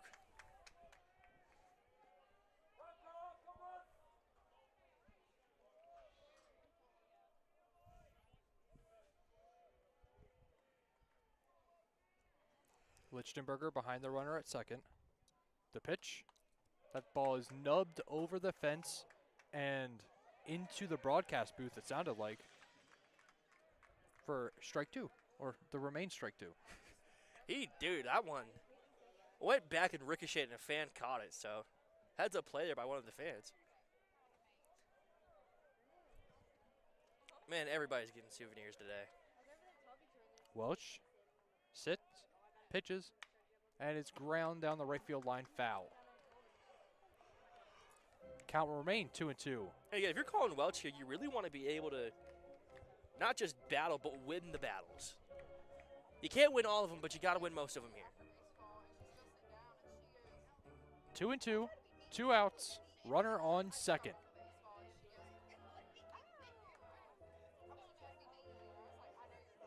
Five nothing lead for the Golden Eagles here in the top of the fourth. Coming off a 3-run home run by Dre Barrett. The pitch. Line. Zamora at second. Throws over to first and gets him on the sliding play by Zamora. And that will be the end of the fifth inning, or excuse me, the end of the top of the fourth inning. As when we come back, the App State Mountaineers are up to bat here on 90.5 WASU Sports on YouTube.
Welcome back to Jim and Betty Smith Stadium as the Mountaineers come up to bat in the bottom of the fourth with a 5-run deficit. But who better to start off a rally than the one and only Tyler Lichtenberger? Yeah, and again, Will, comparatively to the earlier part of the season, his average has gone down, but he's still getting on base. Yeah, his average has fallen from a measly 403 to a 377. Measly by his standards, but not by mine. That's going to be ball 2 now as it bounces in the dirt. And again, Lich can still get on base. Just because he hasn't been hitting well recently doesn't mean he can't get on base. He's still drawing walks. He's still getting hit. Just need him to do that again to start the rally. Oh, That ball is fouled onto his leg, and Lichtenberger is down, and he's taking a second to stand back up as he goes right to his foot. It looks like it hit right below the shin guard that he has on.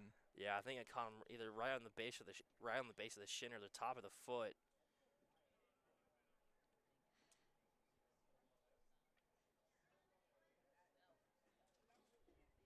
I mean, man, that hurts.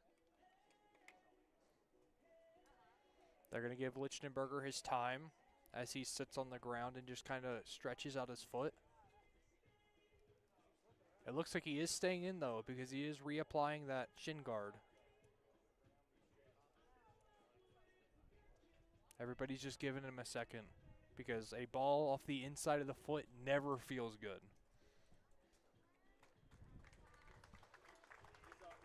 He is up, and he's going to stay in the game, it looks like. Great heart there by Lich.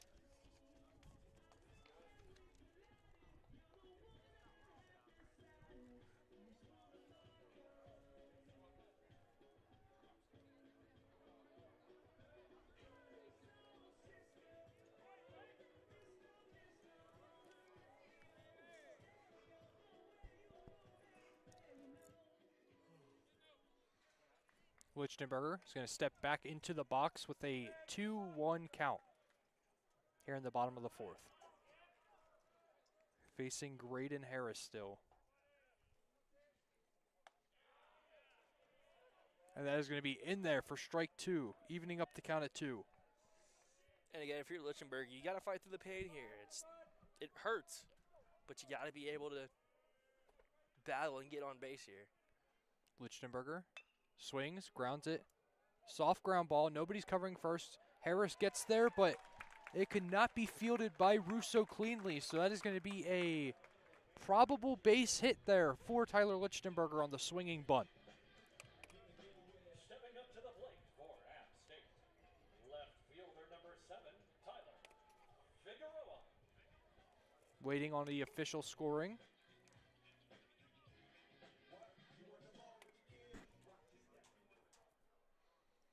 Tyler Figueroa will step into the right-handed batter box to face Graydon Harris. Last at bat, he struck out swinging. First pitch swung on, foul territory and out of play. Lich did his job. He got on base. You gotta have Figueroa and Luft and McCabe and Evans, and however long this inning goes, they have to produce as well. Graydon Harris sets. Lichtenberger steals. And that ball is a pass ball, so Lichtenberger is safe at second, thinks about third, and goes back.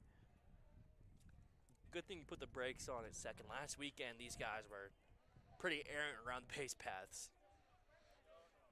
Stockman could not hold on to that ball. But I feel like Lichtenberger would have been safe anyways. The count's now 1-1.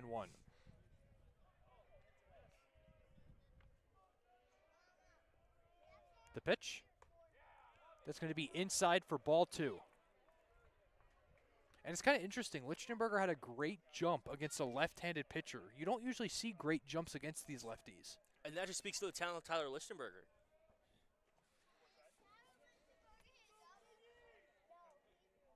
The pitch. It's going to be down low for ball 3. And again, back to Lichtenberger, I mean, The kid's got a lot of heart.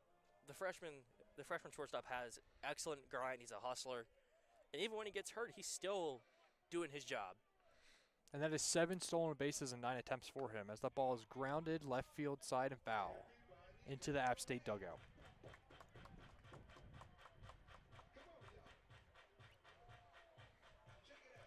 It's hot. It is a beautiful day here at the baseball field.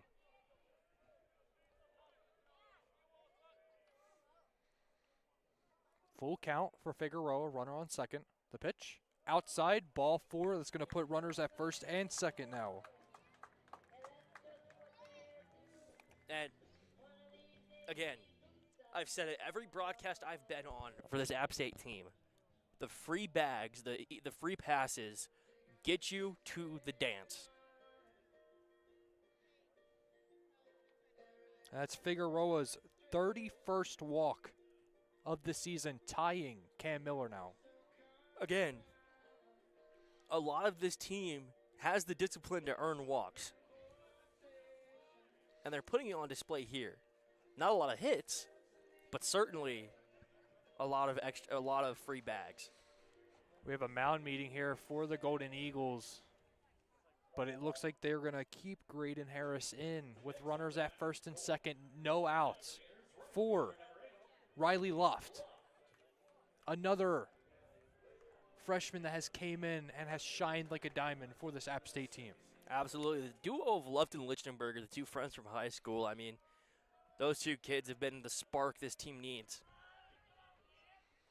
Luft steps in, lefty versus righty matchup.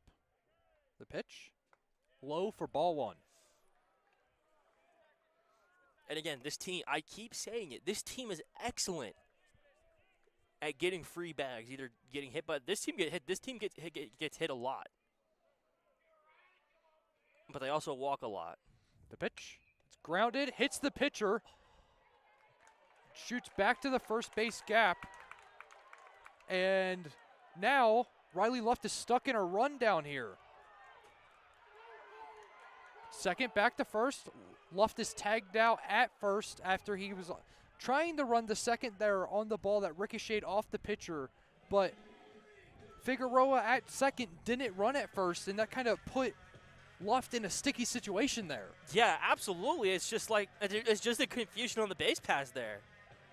That's all it is. It's just confusion. Lichtenberger is able to score from second there, though, making the lead 5-1. Figueroa stands on third. Luft gets thrown out in the rundown at first. And we get another mound meeting just to check on Graydon Harris as that ball bounced off his ankle into the outfield. Yeah, it looks okay there. I mean, that ball was shot off the bat of Riley Luft, though.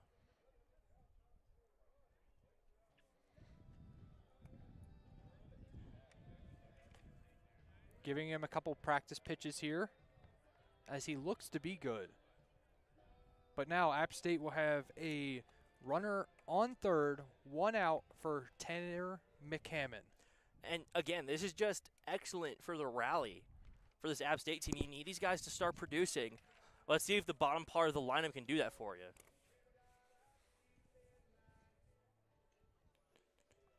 Graydon Harris looks good to go. The pitching coaches are walking back to the Southern Miss dugout. A good round of applause by the crowd.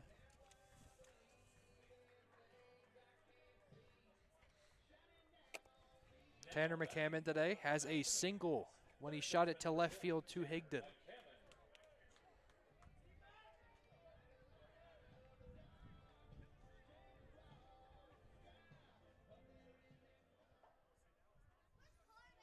See what Tanner can get done here. Runner at third. He just needs a productive out here. First pitch, in there for strike 1, breaking ball.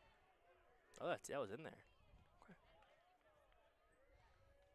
And that out for Luft for all you scorekeepers out there would be a 3-1 to 4-3 put out. As that pitch is low for ball 1. And again, you need Tanner McCammon and Chuck Evans here, Charlie Evans, to really produce here. The pitch, swing and a miss by McCammon.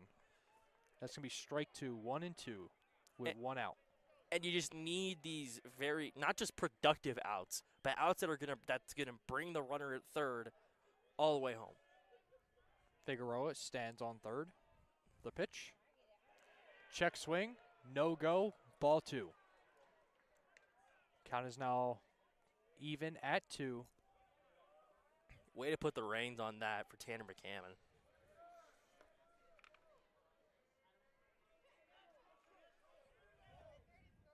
The pitch. McCammon slaps it in the left field again. That's going to get down for a single. Figueroa scores. McCammon stands up at first. And it is now a 5-2 ball game. Way to punch that into the opposite field by Tanner McCammon. Like I said, you need the productive hit or the productive out here. He pulled it down the left field line. Great job by the right-handed batter there. Charlie Evans now comes up. Runner on first, 1 out. We could possibly, this is the situation we might see the bunt from Evans. Absolutely. The pitch, no bunt, swings, chops it back up the middle, and it gets through. Back-to-back-to-back hits for this App State bottom part of the lineup, as now McCammon stands on second and Charlie Evans stands on first. Again, just what an effort here by the bottom part of this lineup. I told you, this bottom part of the line, this bottom 3 needs to produce to give the top half of the lineup an opportunity to bring them in. Now comes up Braxton Church, who has walked twice today so far. See if you can get another free bag out of here. What do you say?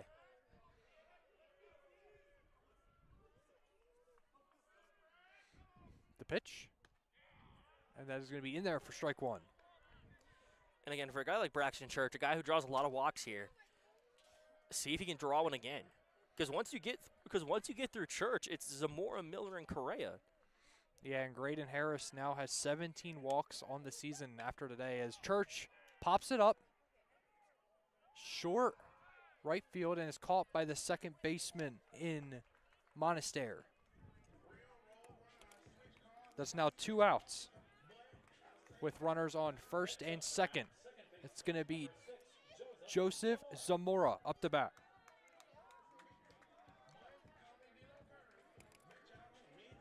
And again, for Joseph Zamora here, it's just everybody needs to do their job and start producing. Productive hit here. You can't get a productive out with 2 down. You got to get on base by some means. The pitch.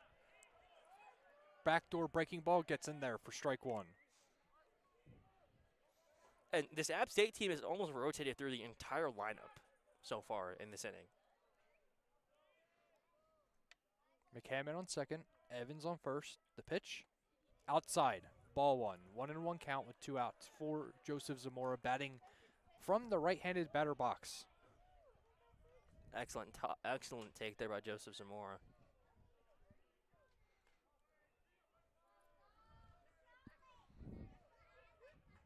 Harris doesn't even check the runner, throws, and that breaking ball does not get in there for ball 2. Again, for this App State team, walks get you to the dance. I hate to sound repetitive, but it's true. In this situation, you either need a hit or a walk. He checks the runner, the pitch, and it's a swing and a miss by Joseph Zamora, making the count 2-2. Not what you want to have there if you're Joseph Zamora.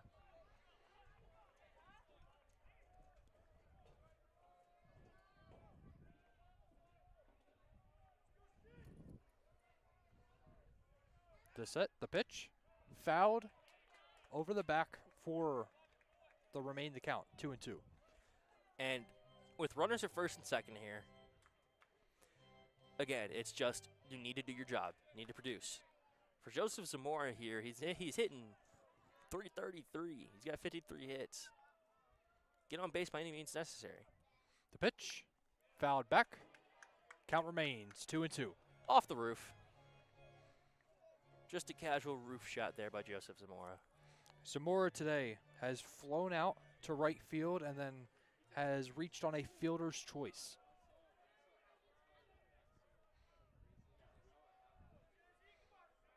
The pitch. Breaking ball does not get to the outside part of the plate. It is now 3-1. Or 3-2, excuse me. Full count. And Will, I mean, you heard the Southern Miss dugout there. They were not pleased with that one.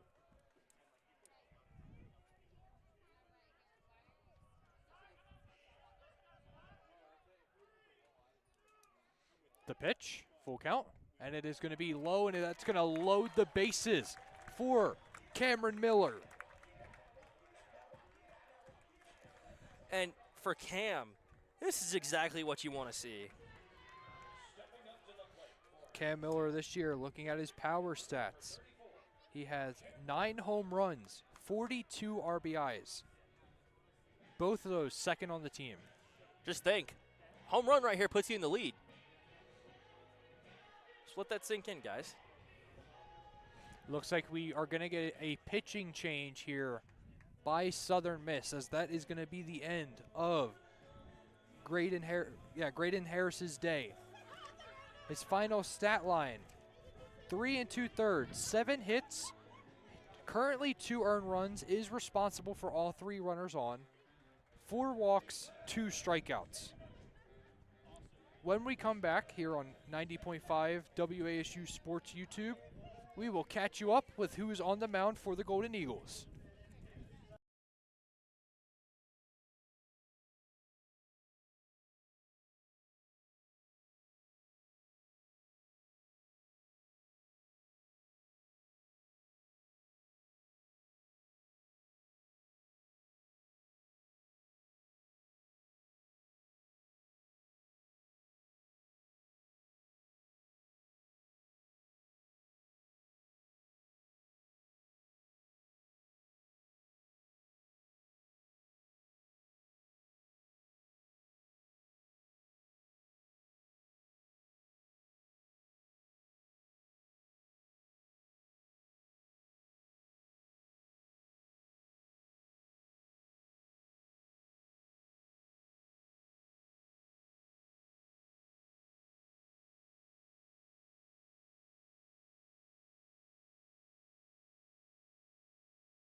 Welcome back to App State Baseball on 90.5 WASU.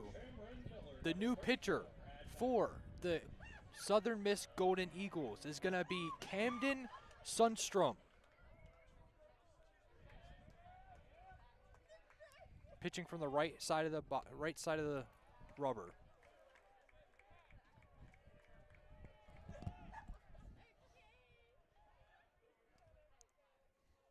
The first pitch is low for ball 1 to Cam Miller. Second pitch is fouled towards the App State dugout.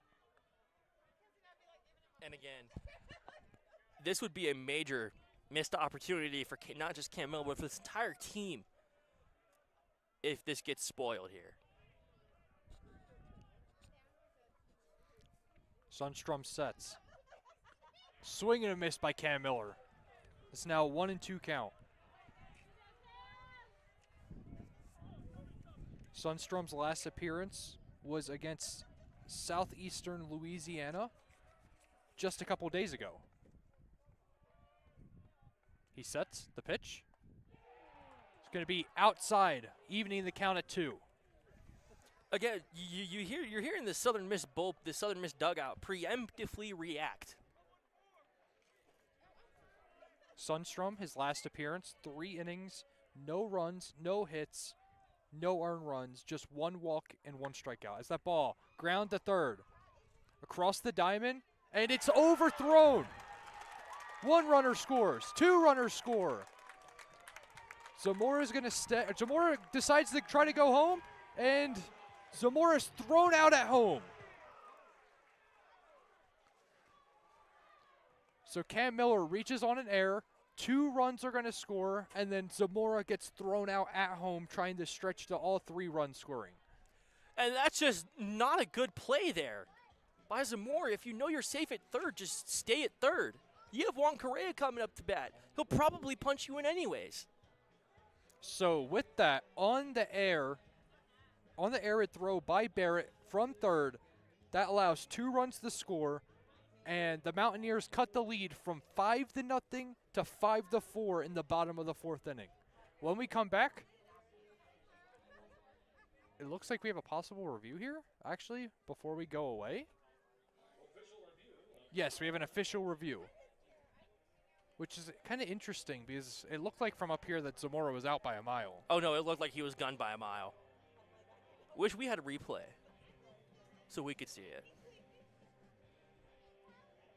But, I mean, from our vantage point, Will, it definitely looks like he was gunned. I think it's an interesting thing because I was watching Zamora. He rounded third, kind of stood there for a couple seconds, saw that the first baseman in Russo was just kind of lazily getting to the ball and tried to stretch it out. Yeah, and then Russo just gunned him down with an absolute cannon of an arm. Dom comes back out, and they do call him out. I don't know why you would need to review that. I think Zamora was out by a mile. Okay, with that, App State puts up 4 and cuts the lead of Georgia Southern 2-1. And when we come back, it's going to be the top of the 5th here from Jim and Betty Smith Stadium on 90.5 WASU Sports YouTube.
Welcome back to App State Baseball on 90.5 WASU Sports YouTube. Colin Welsh comes back onto the mound for the Mountaineers to continue what he ended last inning. Came in for 1 batter, got a ground out to Zamora at second to end the inning after the Golden Eagles put up 3 by a home run by Dre Barrett. The first batter for this inning that Welsh will have to face will be Tucker Stockman, the catcher. The first pitch, in there for strike 1. Stockman today has grounded out to McCammon at third and then struck out.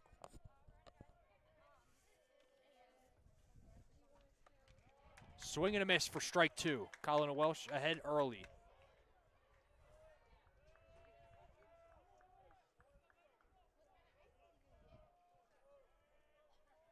Next pitch, grounded up the middle, and that's going to be a base hit. Stand-up single for Tucker Stockman. And again, it's just Colin was able to get ahead early and then just laid one down the center of the plate. Shortstop number 4, Ozzie Pratt.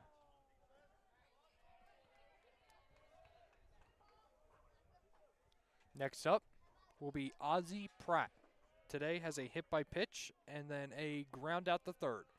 The pitch, bunt, a really bad bunt that goes all the way into the air to the App State dugout. That was a very bad bunt. That was a very poorly placed bunt, might I add. It's going to make the count 0-1, no outs, runner on first.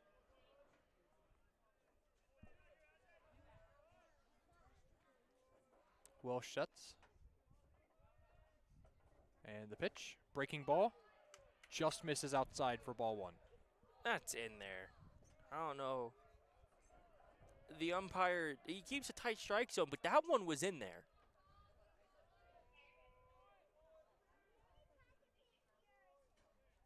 The pitch lined up the middle, and that's going to be another base hit. Back-to-back hits that go straight up the middle. Again, they're just punching them right back to where they came from. And they're going to try and extend the lead here.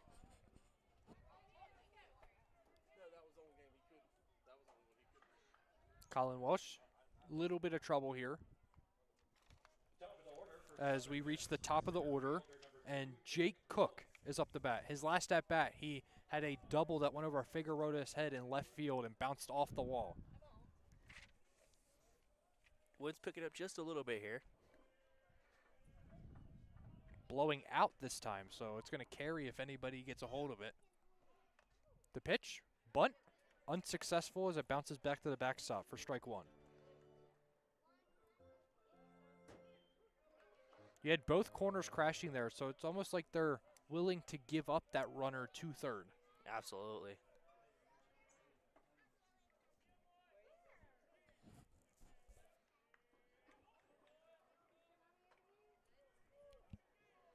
Welsh sets.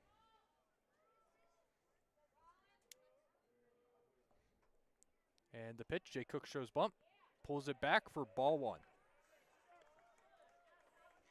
And again, productive out by any means necessary. Be it a sack, be it a deep sack fly to get them to advance the runners, or lay down a bunt and advance them both. Welsh sets, a bunt again. He pulls back for ball two. And again, Colin Welch is just trying to avoid that bunt. And if he does give him a ball to bunt, he doesn't want to be in play.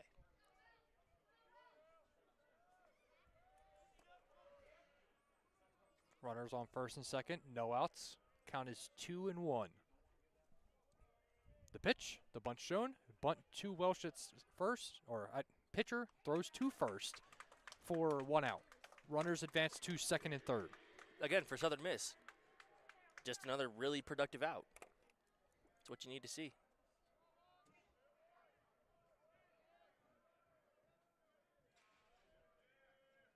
Next up to bat. That's going to be a 1-4 sacrifice bunt,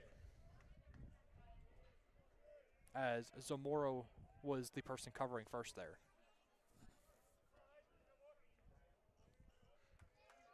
Nick Monaster up. Has 2 hit-by pitches and a single today. First pitch low for ball one. And for Nick Monaster, it's just an as advertised day here. I mean, he's been on base all 3 times. He's stepped up to the plate today. And bless you up. That one shot in the right field. Luft is under it. This is going to be deep enough to score a run. Luft throws in, goes towards second. And that is going to score a run for the Golden Eagles, making the lead now 6-4. So if you want to see if you're Southern Miss, it's just more productive outs. Runner now at third, 2 outs. Stepping up to the plate, first baseman number 19, Matthew Russo. Matthew Russo up the bat. Already has a home run today. Also has a single and a strikeout.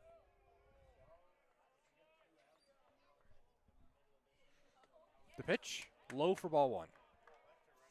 And again, Colin Welch, he's just got to keep it this close.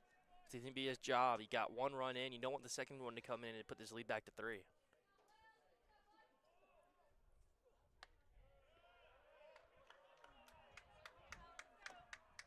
That ball's going to miss for ball two.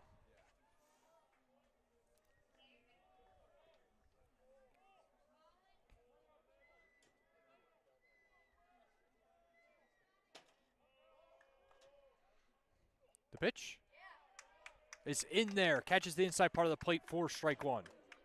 It took that home plate umpire a second. I really thought I was going to call that ball 3.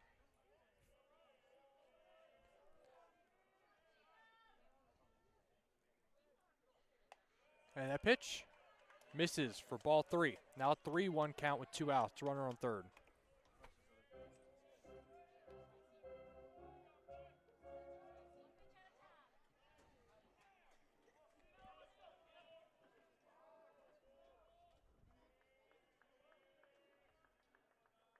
The pitch. And he's going to miss. And he loses Russo. That now puts runners at the corners with 2 outs. And just, you really got to sit here and think. It's just not as productive as you would like here for Colin Welch. And especially with runners at the corners with 2 down, and a guy like Carson Pato up next. It's a tough out for Colin Welch. Let's see if he can get it done here. Pato today has a single, then a fly out to Figueroa in left, and a strikeout. The pitch misses for ball 1.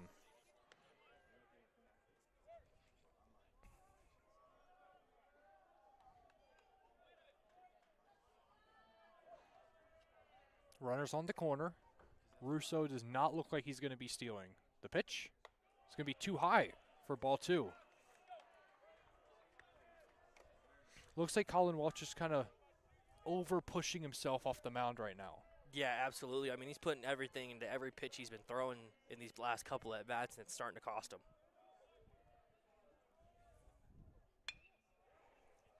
That ball popped over to right field and out of play. I mean, he absolutely pulled that right side. If he didn't pull it, if he pulled it just enough, it would have touched down and scored. Probably scored them both.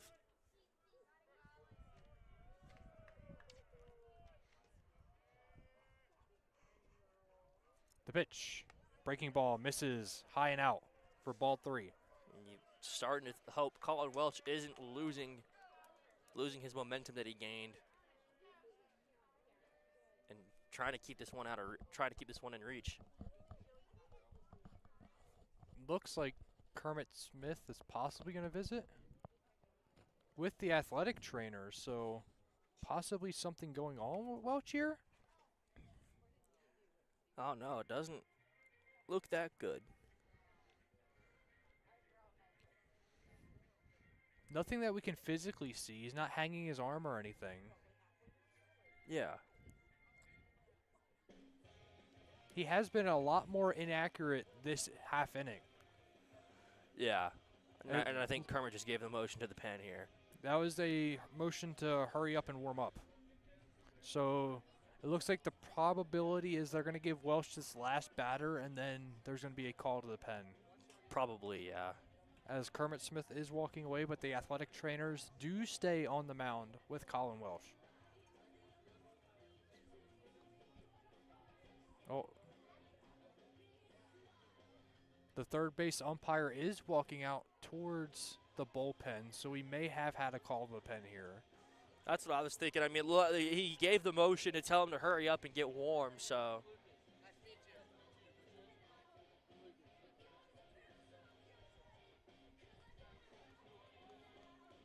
And with the call to the pen, we are going to step away shortly, and when we come back, we are going to fill you in with who's on the mound for the Mountaineers here on 90.5 WASU Sports on YouTube.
Welcome back to Mountaineers Baseball here on 90.5 WASU Sports on YouTube.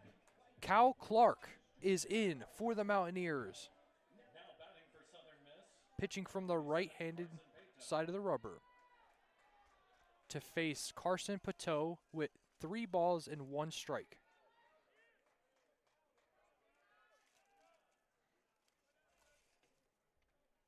Clark's first pitch is popped up high on the right field side. Zamora running after it, Luft running after it. Luft gets there and he catches it.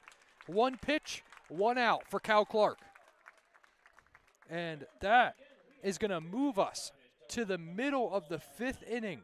And when we come back, the App State Mountaineers are looking to continue to claw back at this Georgia Southern lead of 6-4.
Welcome back to Mountaineers Baseball on 90.5 WASU. As the first batter in the bottom of the 5th for the Mountaineers will be Juan Correa, who on the day has grounded into a double play and into a fielder's choice as that ball is ripped into left field. And that is going to get down for a single by Correa. That ball hit just barely over the shortstop's head of Pratt and gets into the gap. 1 pitch, 1 single. Next up will be Tyler Lichtenberger for the Mountaineers. And again, just an excellent way for Juan Correa to start this inning. He needed to have some type of production and get on base so the heart of this lineup can continue to start the comeback. And with that single, every single Mountaineer batter has reached base today. Excellent production from this team. Pitch, Lichtenberger shoots it opposite field and out of play.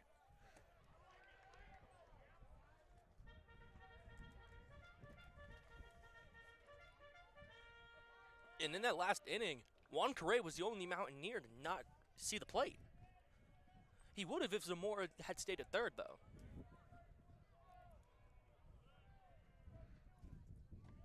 The pitch by Sundstrom is fouled, and Lichtenberger catches his foot again. But he's up quickly this time. Yeah, up quickly. I mean, I think it's happened on both feet now. He's going to take a second to resettle his shin strap.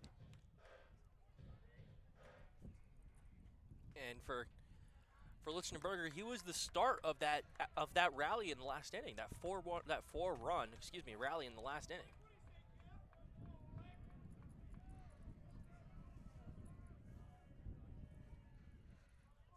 Lichtenberger back in the box. The throw outside by Sundstrom. And for Sundstrom, he's been able to get into these pitchers' counts and then he just gives up 2 or 3 balls, and then it's a full count. The Southern Miss Golden Eagles currently lead 6-4. The pitch popped up towards center field. Not too deep, and it's going to be caught by Cook for out number 1. And again, Lichtenberger, just another productive at-bat. He's got to remind himself It's about the process. If he has a really good at-bat where he gets contact on the ball, he gets bat on ball, and it's loud contact, he's got to remind himself it's about the process. That's what everybody needs to do. Next up the bat will be Tyler Figueroa, who struck out his first at-bat and then walked and came around to score. The pitch. Popped up, right center field. Right fielder is under it, and Pateau catches it for the second out. Not what you want to see if you're App State here. I mean, you got a runner on, tying run at the plate the last 2 at-bats, and just you haven't been able to do anything about it. That's going to bring up the freshman who has 2 singles today, Riley Luft. His last at-bat had 2 RBIs as it hit off of the pitcher and then got caught in a rundown and thrown out for the first out of the bottom of the 4th. The pitch. First pitch is in there on the outside part of the plate for strike 1. And for Riley Luft, I mean, he almost killed the rally in the last inning because he got caught in a rundown, a very silly rundown, might I add. The pitch. Catches the outside part of the plate again for strike 2. It's now 0-2. 2 outs, and the runner on first, Juan Correa, reached on a single to start the inning.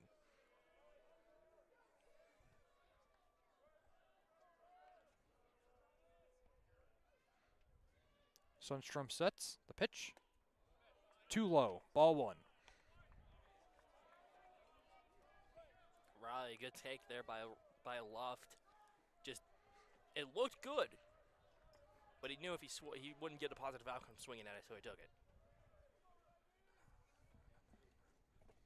The pitch, Juan Correa steals. That ball is a check swing that is called a check swing. Drop third strike, thrown to first, and he is out. And a quick bottom of the 5th inning here for the Mountaineers. When we come back, Tristan will take you back to the play-by-play for the 6th and the 7th here on 90.5 WASU Sports on YouTube.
Cal Clark in for the Mountaineers here at the top of the 6th inning. Welcome back to baseball here on 90.5 WASU Sports on YouTube. The Southern Miss Golden Eagles lead 6-4 after a 4-run bottom of the 4th for the Mountaineers. And leading off for the Golden Eagles is Dre Barrett. Clark did come in that 5th inning. For Colin Welch, first pitch strike, 0-1. And he got a 1-pitch out to get them out of the jam. And for Dre Barrett today, he's walked, reached on an error, and hit a 3-run bomb in his last at-bat. As the 0-1 offering is high for ball 1. I mean, Drew Barrett is the sole reason why they're up 6-4 right now. They're having very productive. He's having very productive at-bats. And he put one out in his last debut. The 1-1 offering from Clark. In there, strike 2. And Barrett's home run in the top of the 4th went 411 feet with an exit velocity of 104 miles per hour. That's crazy. Insane pop from Dre Barrett. As the 1-2, check swing, did he go? No, he did not. Count is even at 2.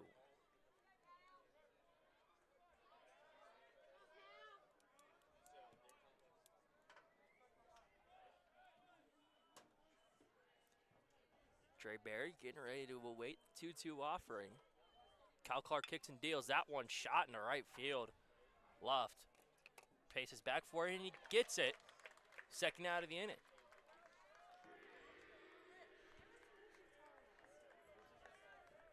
And Cal Clark has came in and got 2 outs. Both of them flyouts to Riley Luft. Very productive start so far for Kyle Clark. As Ben Higdon, the left fielder, coming up. He has reached on a fielder's choice. He's singled and he's doubled here today. He has reached base on all 3 at-bats. First pitch is low, ball 1. Kyle Clark, a guy that usually gets himself into situations before getting himself out of them. Very productive pitcher. He can either get you a bunch of outs or he can make your heart race.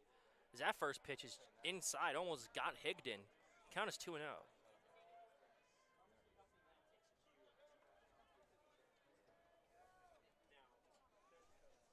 Yeah, Cal Clark's last 2 appearances, both of them not the greatest. Versus Duke, he had a great.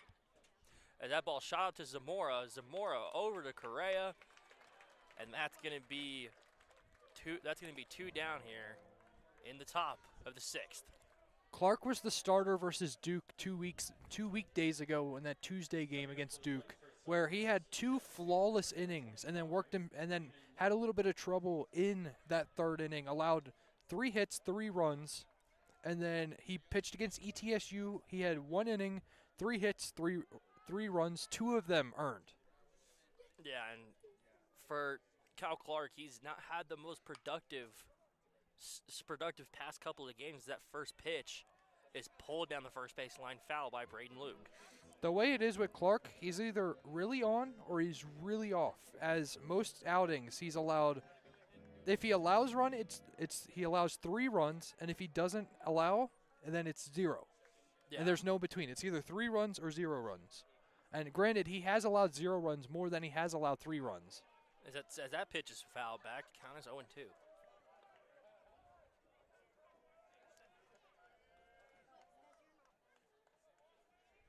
He's been a great spot guy for this Mountaineers team when they need him. Exactly. He's the good spot guy here as the 0-2 offering is to Luke. That one just a bit down there. Count is 1-2.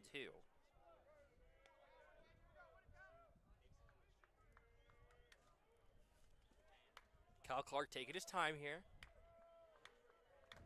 and gets ready to deliver the 1-2 offering.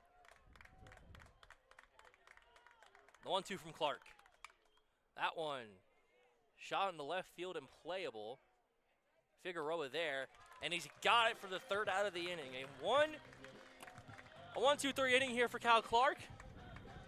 And that'll do it for the top of the 6th inning. The Mountaineers do up at the plate when we come back here on 90.5 WASU Sports on YouTube.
Tanner McCammon going to lead off the bottom of the 6th inning here for the Mountaineers, the third baseman.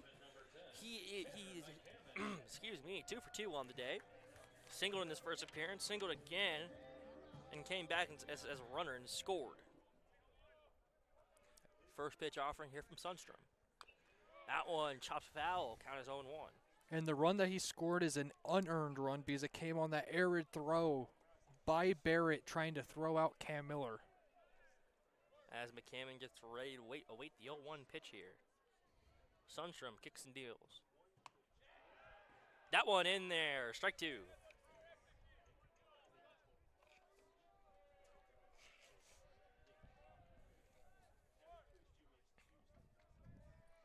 And Caden Sundstrom has done a great job in relief for Southern Miss. Sundstrom down and away there, count as 1-2 now. He's pitched 1 1/3 innings, only allowed 1 hit, and has 1 strikeout. That's it. He's been very, very efficient. Efficient ball player here is Caden Sundstrom as he delivers the 1-2 pitch to McCammon. That one down in the middle of the plate, count as 2-2.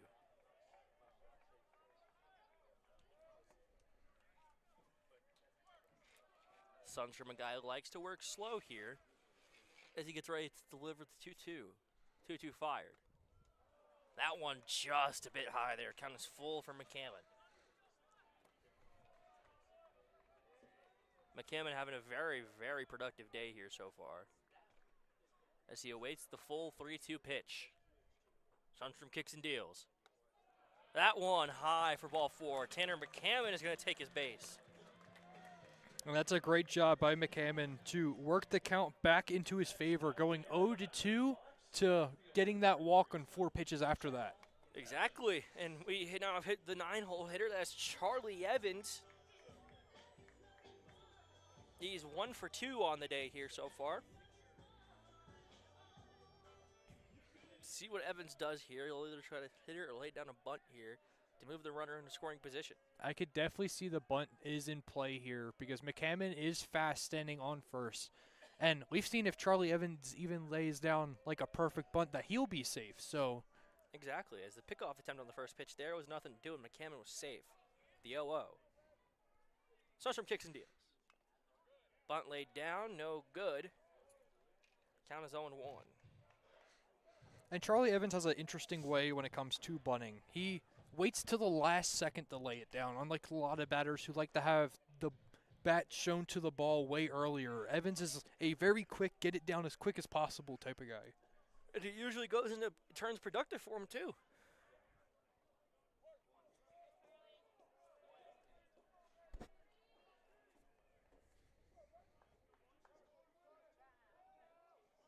The 0-1 delivery forthcoming to Charlie Evans. He delivers. That one just a bit high there, ball 1. Counts even. So it looks like the call was let Evans bunt just for the first strike because he just took all the way there. Absolutely. That one blooped over the first baseman's head. That's going to touch down for a hit. McCammon rounding. He's going to go from first to third. He's going to go to second. McCammon, he's getting waved through, and he's going to get held at third. Third base coach was going to hold him, was telling him to run, but McCammon held there. Evans going to reach on a double, and then it's going to get scored as a hit. Yeah, and that's going to get scored as a single, and then an error by the right fielder that allows Charlie Evans to advance to second. And McCammon from first to third, 2 runners in scoring position, top of the order for the Mountaineers here, and Braxton Church represents the go-ahead run. And if you're App State, the bottom of this lineup has just produced perfectly. And now both of them are extremely fast, so any type of single, both those runners could score. Absolutely, and looks like it's going to be all for Sundstrom here, as we're going to get a pitching change for Southern Miss. And when we come back, we'll fill you in on who's on the mound here for the Golden Eagles. Keep it here. You're listening to 90.5 WASU Sports on YouTube.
pitcher on for the Golden Eagles here. Cross Sibley in for the Golden Eagles with runners at second and third. No one away. Braxton Churchwill represents the go-ahead run for the Mountaineers as the YMCA is going on during the intermission. Yeah, Sibley last pitched on Tuesday against Southeastern Louisiana. 1 inning. He had allowed 2 hits, allowed a run, and had 1 strikeout. But in his appearance before that against Georgia State, he pitched 1 inning, allowing 4 runs, 2 of them unearned. And Cross Sibley going to see if he can get out of this situation and not give up the lead in the process.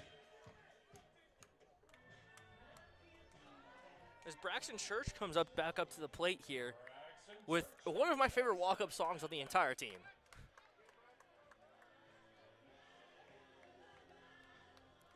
Braxton Church stepping back into the box here. He's popped out. He flew out in his last at bat. He walked twice. So technically, he's 2 for 3 of getting on base.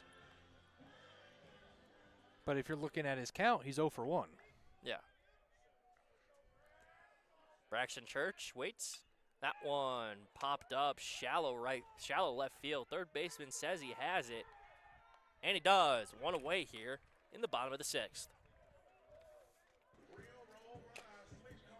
Yeah, and Sibley, the left-hander coming in for that lefty-lefty matchup, and first pitch gets that pop out in foul territory to Barrett. So that's very productive first pitch by Sibley. Joseph Zamora, the Miami native, into bat now for the Mountaineers. Popped out in his first at-bat, reached on a fielder's choice, and walked in his previous 2 at-bats. Zamora waiting the first pitch. That one chopped to the shortstop. Runner's going to score, but Zamora is out on the play. 2 down, but the Mountaineer lead is at 1. Or the Golden Eagles lead is at 1 now, excuse me. Runners advance. Runner at third, that's Charlie Evans. Cam Miller up to bat now. And that's just a great sacrifice ground out there by Zamora to get that runner in.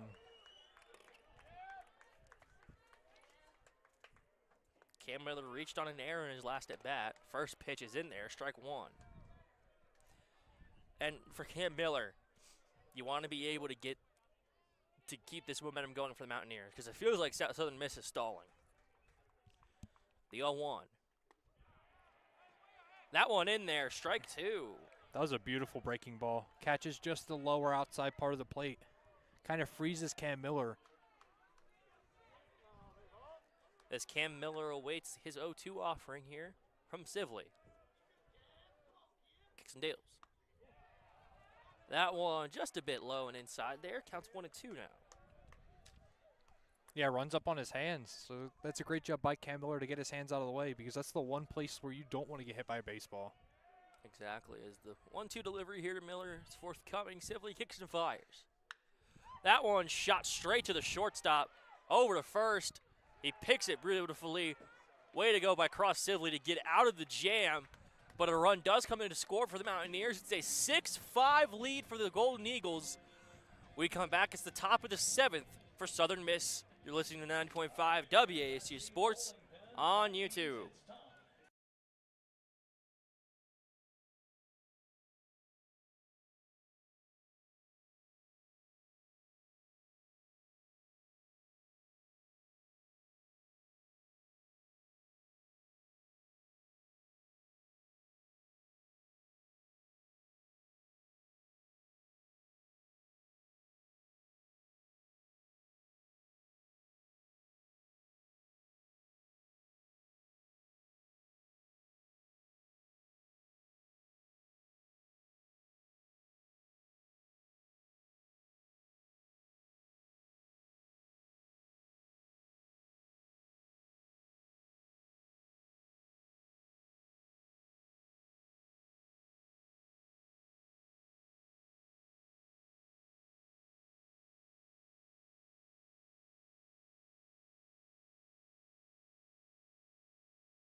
Top of the 7th here in the high country. Cal Clark steps back onto the rubber for the top of the 7th inning.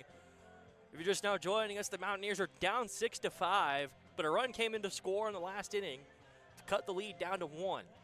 Line score so far for Southern Miss, 6 runs, 11 hits, and 2 errors. App State, 5 runs on 9 hits, 1 error. Tucker Stockman coming up to bat here for the Golden Eagles. 1 for 3 on the afternoon. Stockman awaits the first offering from Cal Clark, who kicks and fires. That one chopped foul down the third base line. That was very close right there for Stockman. Yeah, that one was really close. Good call there by the third base ump. Right on it. Third base umpire today is Jason Bradley. As the count is 0-1, 6-5 lead for the Golden Eagles. Cal Clark is ready to kicks and fires here. Sets, kick steals. That one chopped foul towards the backstop, count is 0-2.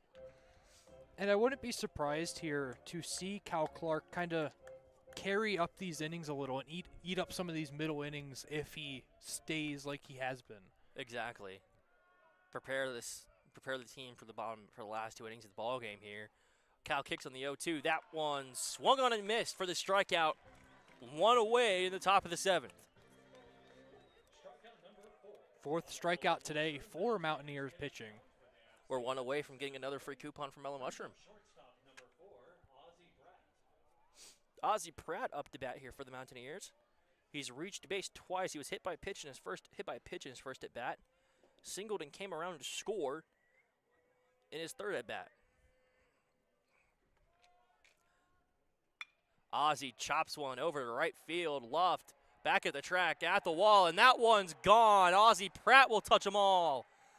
And the lead is back up to 2 as the Golden Eagles lead 7-5. Yeah, that ball was ripped on a laser to right field. Almost looked like it wouldn't get out, but it just kept carrying. That's a great job by Ozzie Pratt to just rip that baseball. Yeah, and Ozzie Pratt did a great job by putting that one out there.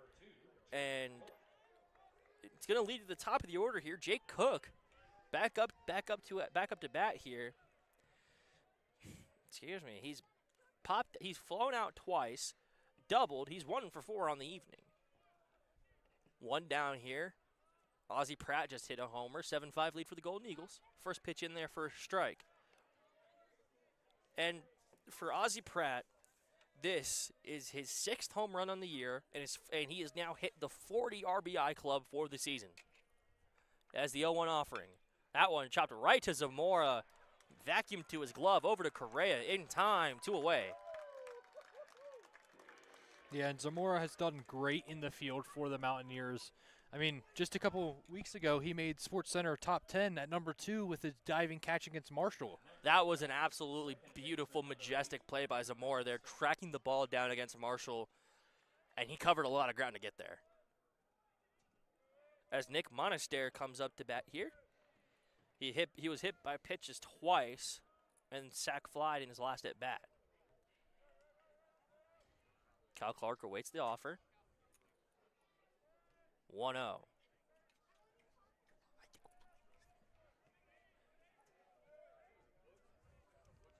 Nick Monaster, the hitter's advantage here. Waits for the offering. That one just a bit inside there, ball 2. And for the Southern Miss team, you just need to start pulling away ever so slightly here and extend the advantage. Is that one chopped right to Luft's glove. Excellent body control by Riley Luft to get out of the inning. But that third out comes a batter late as 2 batters too late as Ozzie Pratt bops one out to extend the lead to 2 for the Golden Eagles. It's time to stretch here in the high country. Keep it here on the app.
Cross Sibley comes back in for the Golden Eagles here in the bottom of the 7th inning.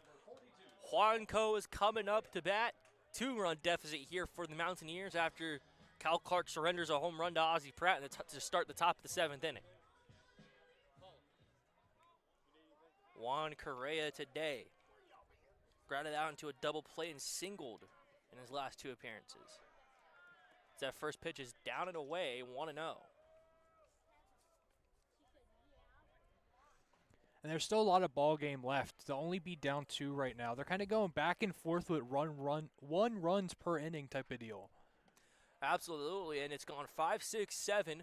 1 run Southern Miss in the 6th, or the 5th. 1 run for App in the 6th, and then 1 run for Southern Miss in the 7th.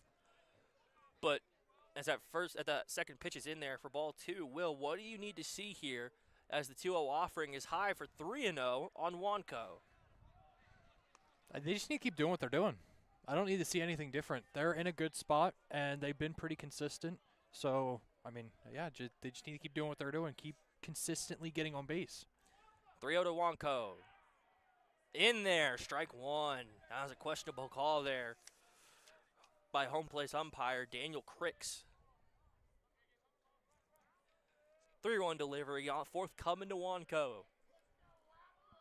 Sibley kicks and fires. Hefty swing and a miss there by Correa. Counts full now. Excellent job by Crow Sibley to get back in this at bat and make it a full count. Sibley gets ready to kick and fire. 3-2. Hefty swing and a miss there by Juan Correa. First out of the bottom of the 7th inning. And that's the first strikeout since the 2nd inning for the Mountaineers. And for Juan Correa, that's just not the productive at-bat you wanted to see out of him. He does strike out the most on the team, with that now being his 51st strikeout in the season. As that brings up Tyler Lichtenberger, first pitch, hefty swing and a miss there by Litch, 0-1. Lichtenberger doubled and scored in the 4th. Other than that, he's struck out and popped out to center field in his previous 2 in his last at-bats. Second pitch, in there, 1-1. 1-1. A lot of sticks on the scoreboard right now. 1 ball, 1 strike, 1 out. Just not 1 run here for the Mountaineers. Is the 1-1 offering to Lichtenberger, forthcoming from Sibley. He kicks and fires. That one way outside there, 2-1. Yeah, and Lichtenberger's going to battle. He's done it all day long, so I'm expecting this to be a semi-long at-bat. Make Sibley either earn the out or give up the hit here. He's working kind of slow here, letting the pitch clock wind down as a 2-1 is just a bit outside. 3-1 count to Lichtenberger. Again, Lichtenberger, a guy who hasn't hit a lot recently, but he's still getting on base. He's still being productive. As the 3-1 offering is coming to Lichtenberger. That one chopped to second base, over to first to Russo. 2 down here in the bottom of the 7th for the Mountaineers.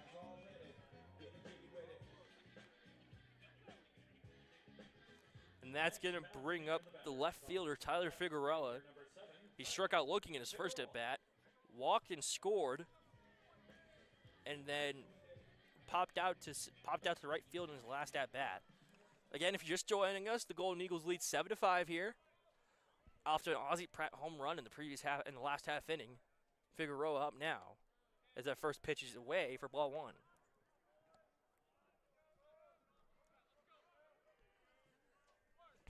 Again, Southern Miss pitching has done really good at limiting the damage when App State has managed to get the bases either loaded or have 2 runners on base. Southern Miss has done a really good job of limiting the damage as that second pitch is up and out.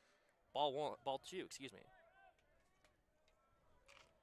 Yeah, and Figueroa had, great at-bat with the walk, a pretty decent at-bat with that pop fly, and on top of the strikeout. So 2-0 in there, 2-1. This App State lineup is really, really good with drawing out these long at-bats, which they kind of need because Sibley threw 1 2/3, only has 15 pitches. Sibley being as productive as you can here. Pitch clock at 5, the 2-1. That one shot in the left field Left fielder having to run to get it. He dives, and it falls out of his glove. Figueroa to second standing. That's going to be a double for Figueroa, and he keeps the inning alive. Yeah, that ball is just misread by Higdon. He took 2 steps back before he took a step forward, and that ball was just not hit deep at all. And then he has to try to lay out for it, and it just rolls out of his glove. Yeah, Higdon looked like he thought it was going to lose his valuable time getting to the ball. 6 hits today. It's And what- that's 6 of the 10 for the team. And it's what I said at the top of the show. You need this bottom part of the lineup to produce, as the 0-1 is forthcoming, 2 away, runner in second. Luft, hefty swing and a miss there, 0-2 the count. And Will, remember, I said at the top of the show, bottom of the lineup needs to produce for the top of the lineup to get him in, and that's basically what's happened here today. As the 0-2 is coming to Luft, Sivley kicks and deals. Hefty swing and a miss, 1-2 and 1-2-3 pitches. Down goes Riley Luft, and that's going to do it for the bottom of the 7th. And my play-by-play responsibilities here for today's game. Will Batter Show will take you through the 8th and the 9th. You're listening to 90.5 WASU Sports on YouTube.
Welcome back to the top of the 8th here at Jim and Betty Smith Stadium as the App State Mountaineers trail the Southern Miss Golden Eagles 7-5.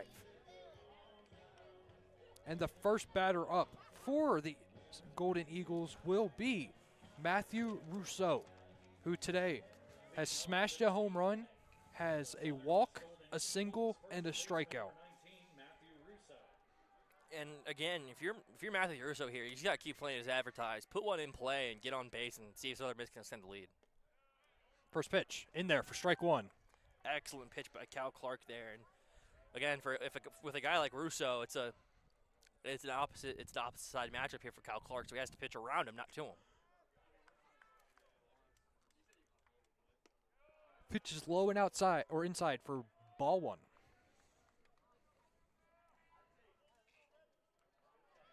Clark kind of doing what I mentioned last inning about just kind of going longer for this App State team and eating the innings, as that pitch is just missing for ball 2. I think that one was in there well, I'm not going to lie. It's just the home plate umpire here has kept the strike zone kind of tight. Oh, there's a reason we're up here and they're down there. Exactly. As that is a swing and a miss for strike 2. Evening out the count. As I just heard student Joseph Club President Ben just yelling at the home plate umpire right there. But again, we're up here and they're down there for a reason. Cal with the pitch. Popped up. Back towards us and foul. Into that tree right there. And colleague of ours, Michael Santiago, going to go and get it. And I think he's going to pocket that one.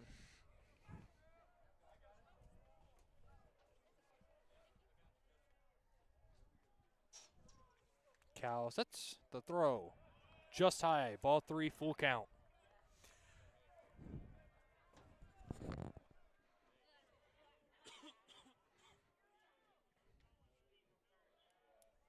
Clark today has so far gone 2 1/3 inning.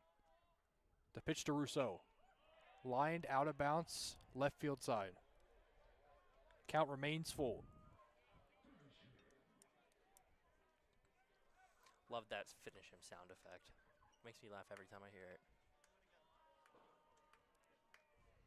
Clark sets the pitch, and he catches the outside part of the plate for strike 3.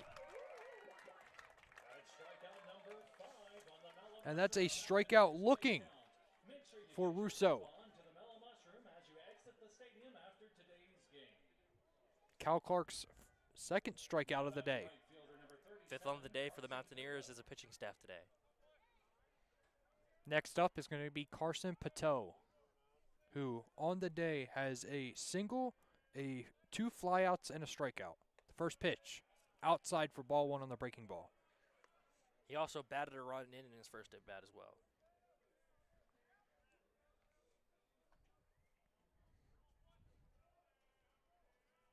Clark sets the throw.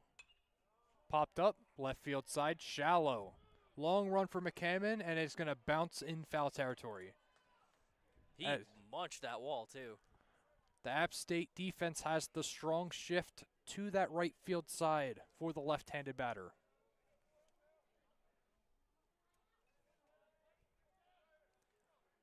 And again, App State, they just need to keep it in the infield. If you're Cal Clark, just keep it in the infield.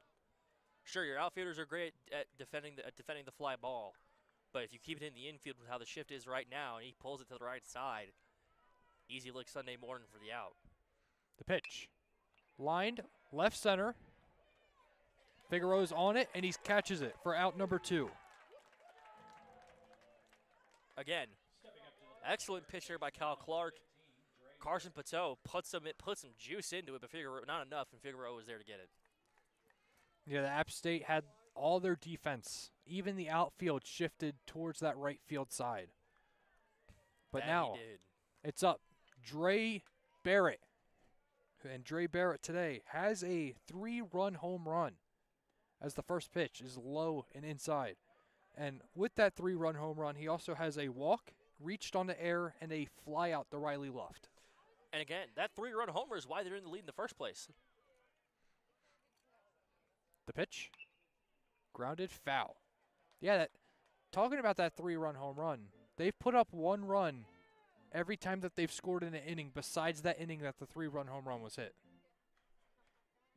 1 in the first, 1 in the third, 3 in the fourth, 1 in the fifth, 1 in the seventh for Southern Miss. Clark sets the pitch. Just misses inside. Count is now 1-1 with 2 outs.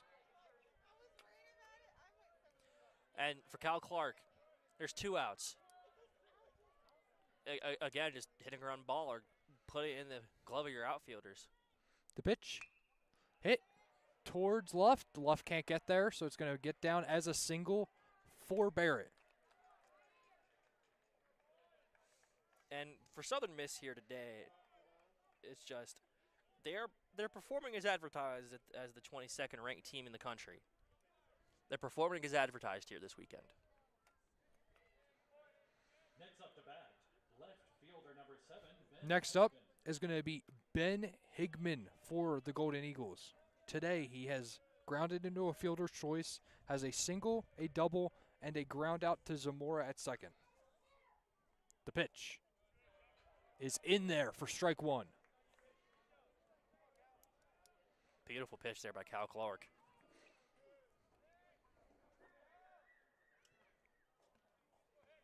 Runner on first, 2 outs, 0-1 count. The pitch, grounded to McCammon. McCammon to Correa, 4 out, number 3 in the inning. Cal Clark has gotten through 3 1/3 and only has allowed 1 run for the App State Mountaineers. When we come back, the Mountaineers will be up to bat with McCammon, Evans, and Braxton Church as we head into the bottom of the 8th.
Welcome back to Jim and Betty Smith Stadium as the App State Mountaineers are taking on Georgia Southern Golden Eagles for the rubber match of today's series.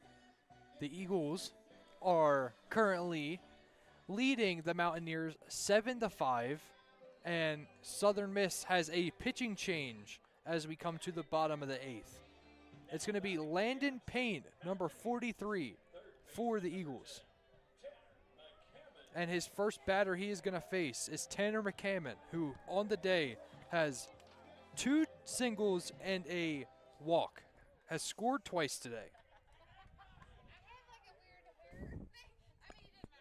First pitch, fouled back for strike 1.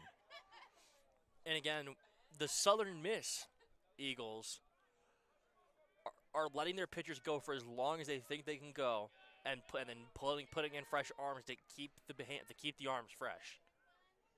The pitch, grounded to short, collected and thrown over to Russo for the out. Prout to Russo. Again, just as advertised for Southern Miss here, it's what you need to see. Landon Payne, his last outing was against Georgia State last weekend. He threw 2 innings, allowed 1 hit, 1 run, and had 2 strikeouts. See what we can do here. Pitch, Charlie Evans slaps it to second, and it's caught in the air by Monaster. Excellent heads-up play there by Monaster.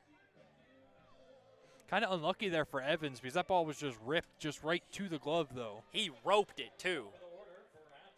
But here comes my GOAT, my favorite catcher, with the excellent walk-up song. I know I've said it a lot, but just this song, I grew up listening to this song, so it's cool to see someone walk up to it. You haven't even said what the song is yet. The listeners can't hear it. True, my kind of lover. Braxton Church is in. Swinging right away to second base to Monaster. Monaster over to first, and he's out. A very, very quick bottom of the 8th inning here at App State. And again, Monaster got the Frank Robinson glove right there. And this is the last game of a very long homestand for the Mountaineers. They're not going to be back until the middle of May. Final home series of the season against Georgia State. Yeah, only 2 weekends of baseball left until we start getting the tournament play. Yeah, and they're not going to be up here for it, which kind of stinks. I've been loving watching baseball this season here. When we come back, there is a pitching change for App State that we will fill you in with as we head to the top of the 9th inning here on 90.5 WASU Sports on YouTube.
Welcome back to Mountaineers baseball as we enter the top of the 9th, and the new pitcher for the Mountaineers is Ren Watson, the lefty out of South Carolina. looking to keep the Mountaineers only down 2 to give them a chance in the bottom of the 9th. And you need a very quick inning here from the Mountaineers with Braden, Luke, Stockman, and Pratt all due up here. And Braden Luke, he's one for 4 on the day, but he's allowed 1 for 4 on the day. And for App State, batting with runners in scoring positions, they're only batting 2 for 10 on the day. And it's not what you want to see here if you're the App State Mountaineers with how many missed opportunities you've had. Ren Watson has pitched 2 times this week so far. He pitched 1 inning and 2/3 versus ETSU, had 3 strikeouts, no runs, no hits. And then Southern Miss, he pitched on Friday, had 1 inning and 1/3 pitched, allowed 1 hit, 1 run, and had a strikeout.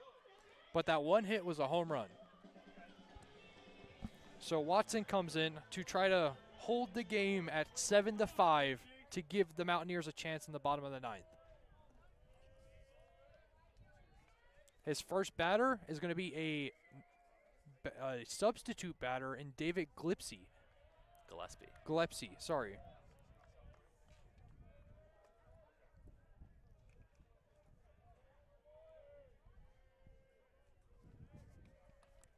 Pitch is in there for strike 1. It's now 1-1.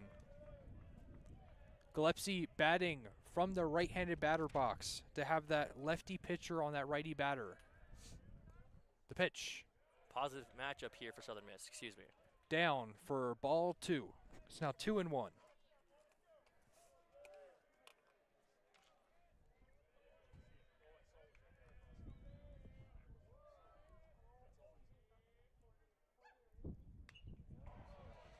That ball is fouled, back and out of play. It's now 2-2. All the way down the net, too.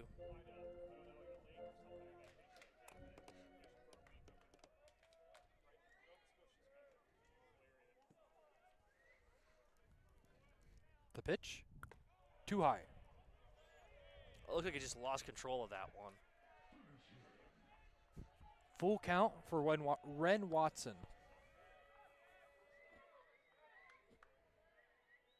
And the throw, popped up, out of play. Count remains full. Back into the concourse.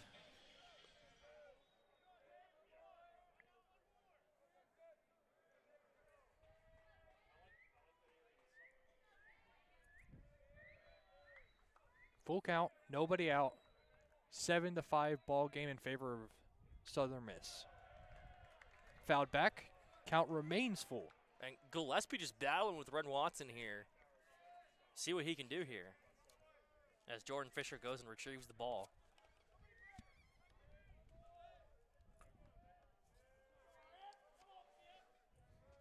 We have a battle forming here. Watson sets the throw, and it's popped back once again. A lot of souvenirs here so far today.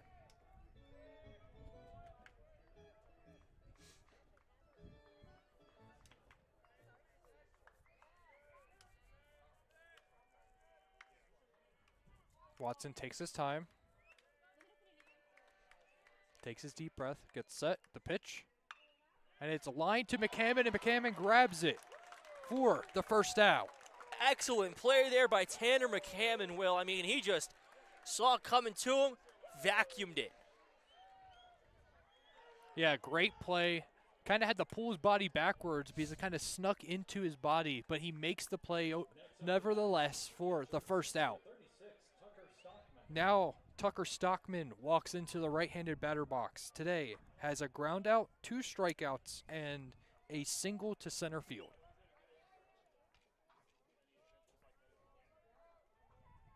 The pitch. First pitch is low for ball 1. And again, if you're Ren Watson here, last thing you want to do is get into a pitching battle with a guy like Tucker Stockman.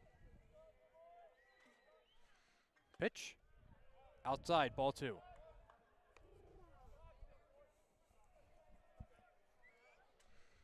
The thing about Ren likes to work quick. He gets set and immediately throws the baseball. The pitch, grounded, Lichtenberger gets it, throws it across the diamond, and it's not in time. So Stockman will be safe as Correa could not handle the baseball. Let's see what they score that as. I'd assume that'd go down as a hit because Yeah. the ball got there as soon as Stockman got there. Yeah, I think that'll be ruled an infield single. Golden Eagles, shortstop number 4, Ozzie Pratt. Ozzie Pratt, who hit a home run in his last at bat on a laser to right field, is up to bat. Lefty-lefty matchup. The pitch, low for ball 1.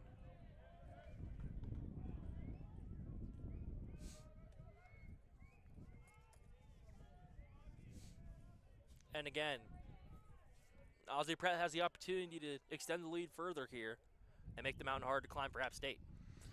Ball is chopped. Correa's got it. Tags first for out number 2. But Stockman does advance to second. Yeah, Stockman's going to advance to second, but the correct play there by Juan Correa, he wasn't going to be able to fire over to Litch and have Litch fire it right back without the runner reaching. So Stockman's reach on base was called an error by Correa, so that's an E3.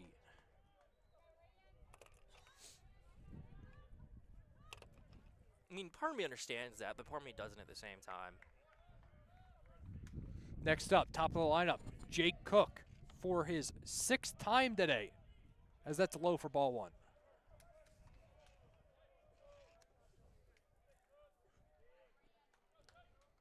Cook today, 2 flyouts, a ground out, a sacrifice bunt, and a double. The ball's low for ball 2. And again, Jake Cook, one of my stars of the game here today across both teams. I mean, he's performing as advertised. A lot of this top of the lineup has been doing well as well. Or great as well, excuse me. Watson comes set, the pitch.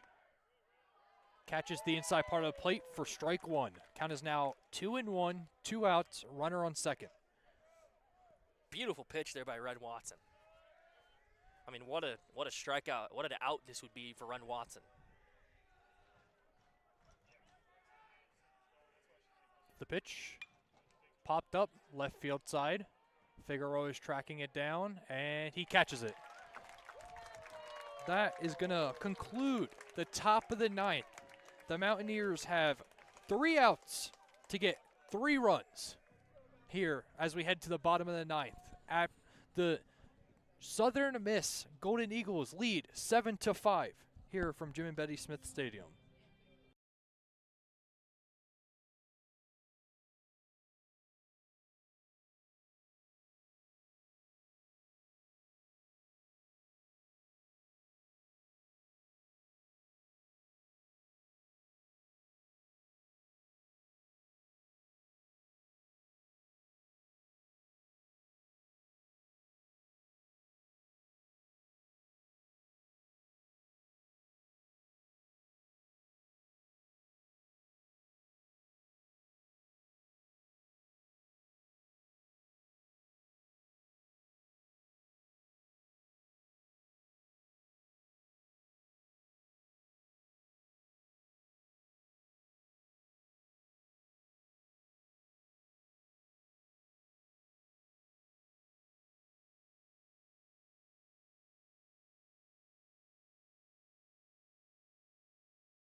Welcome back to Jim and Betty Smith Stadium as we head into the bottom of the 9th.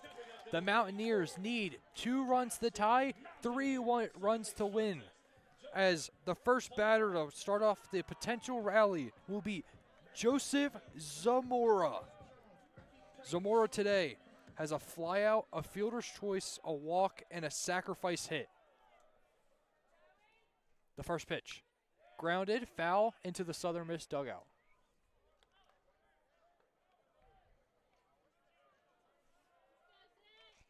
Landon Payne stays on the bump for the Golden Eagles. The pitch. Misses somehow. And the count's now 1-1. I don't know how that one missed. I'm not going to lie to you.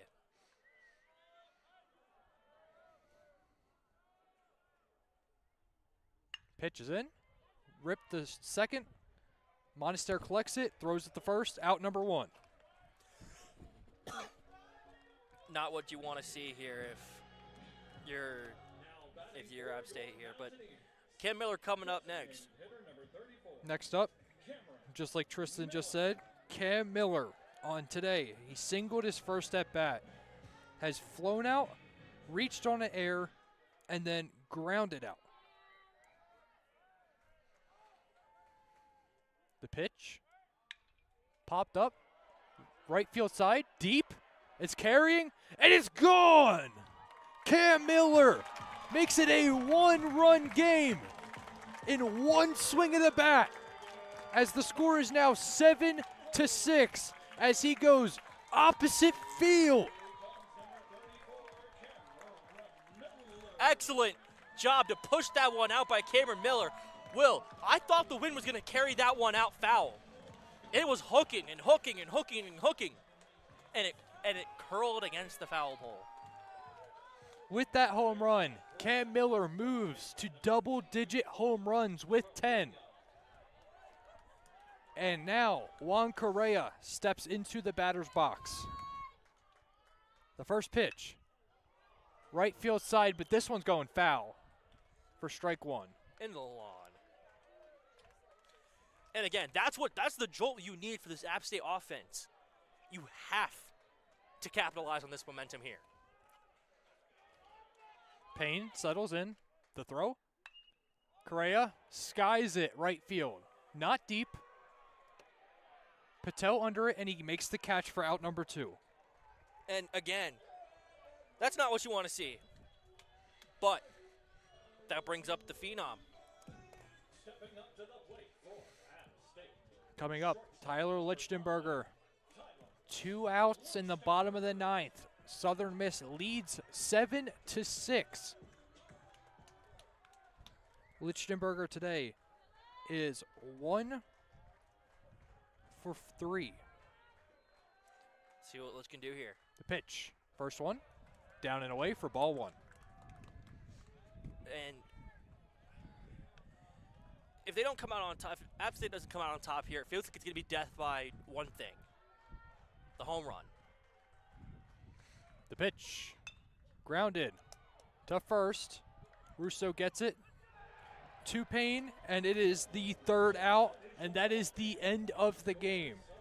The Southern Miss Golden Eagles sweep the Mountaineers here at Jim and Betty Smith Stadium today by a score of 7-6. Heartbreaking loss for the Mountaineers here, Will, and it's going to come down to one thing. The home runs they've given up. They gave up 3 home runs today. One of them was a 3-run home run. The other one was a 3-run jack, and the last one by Ozzie Pratt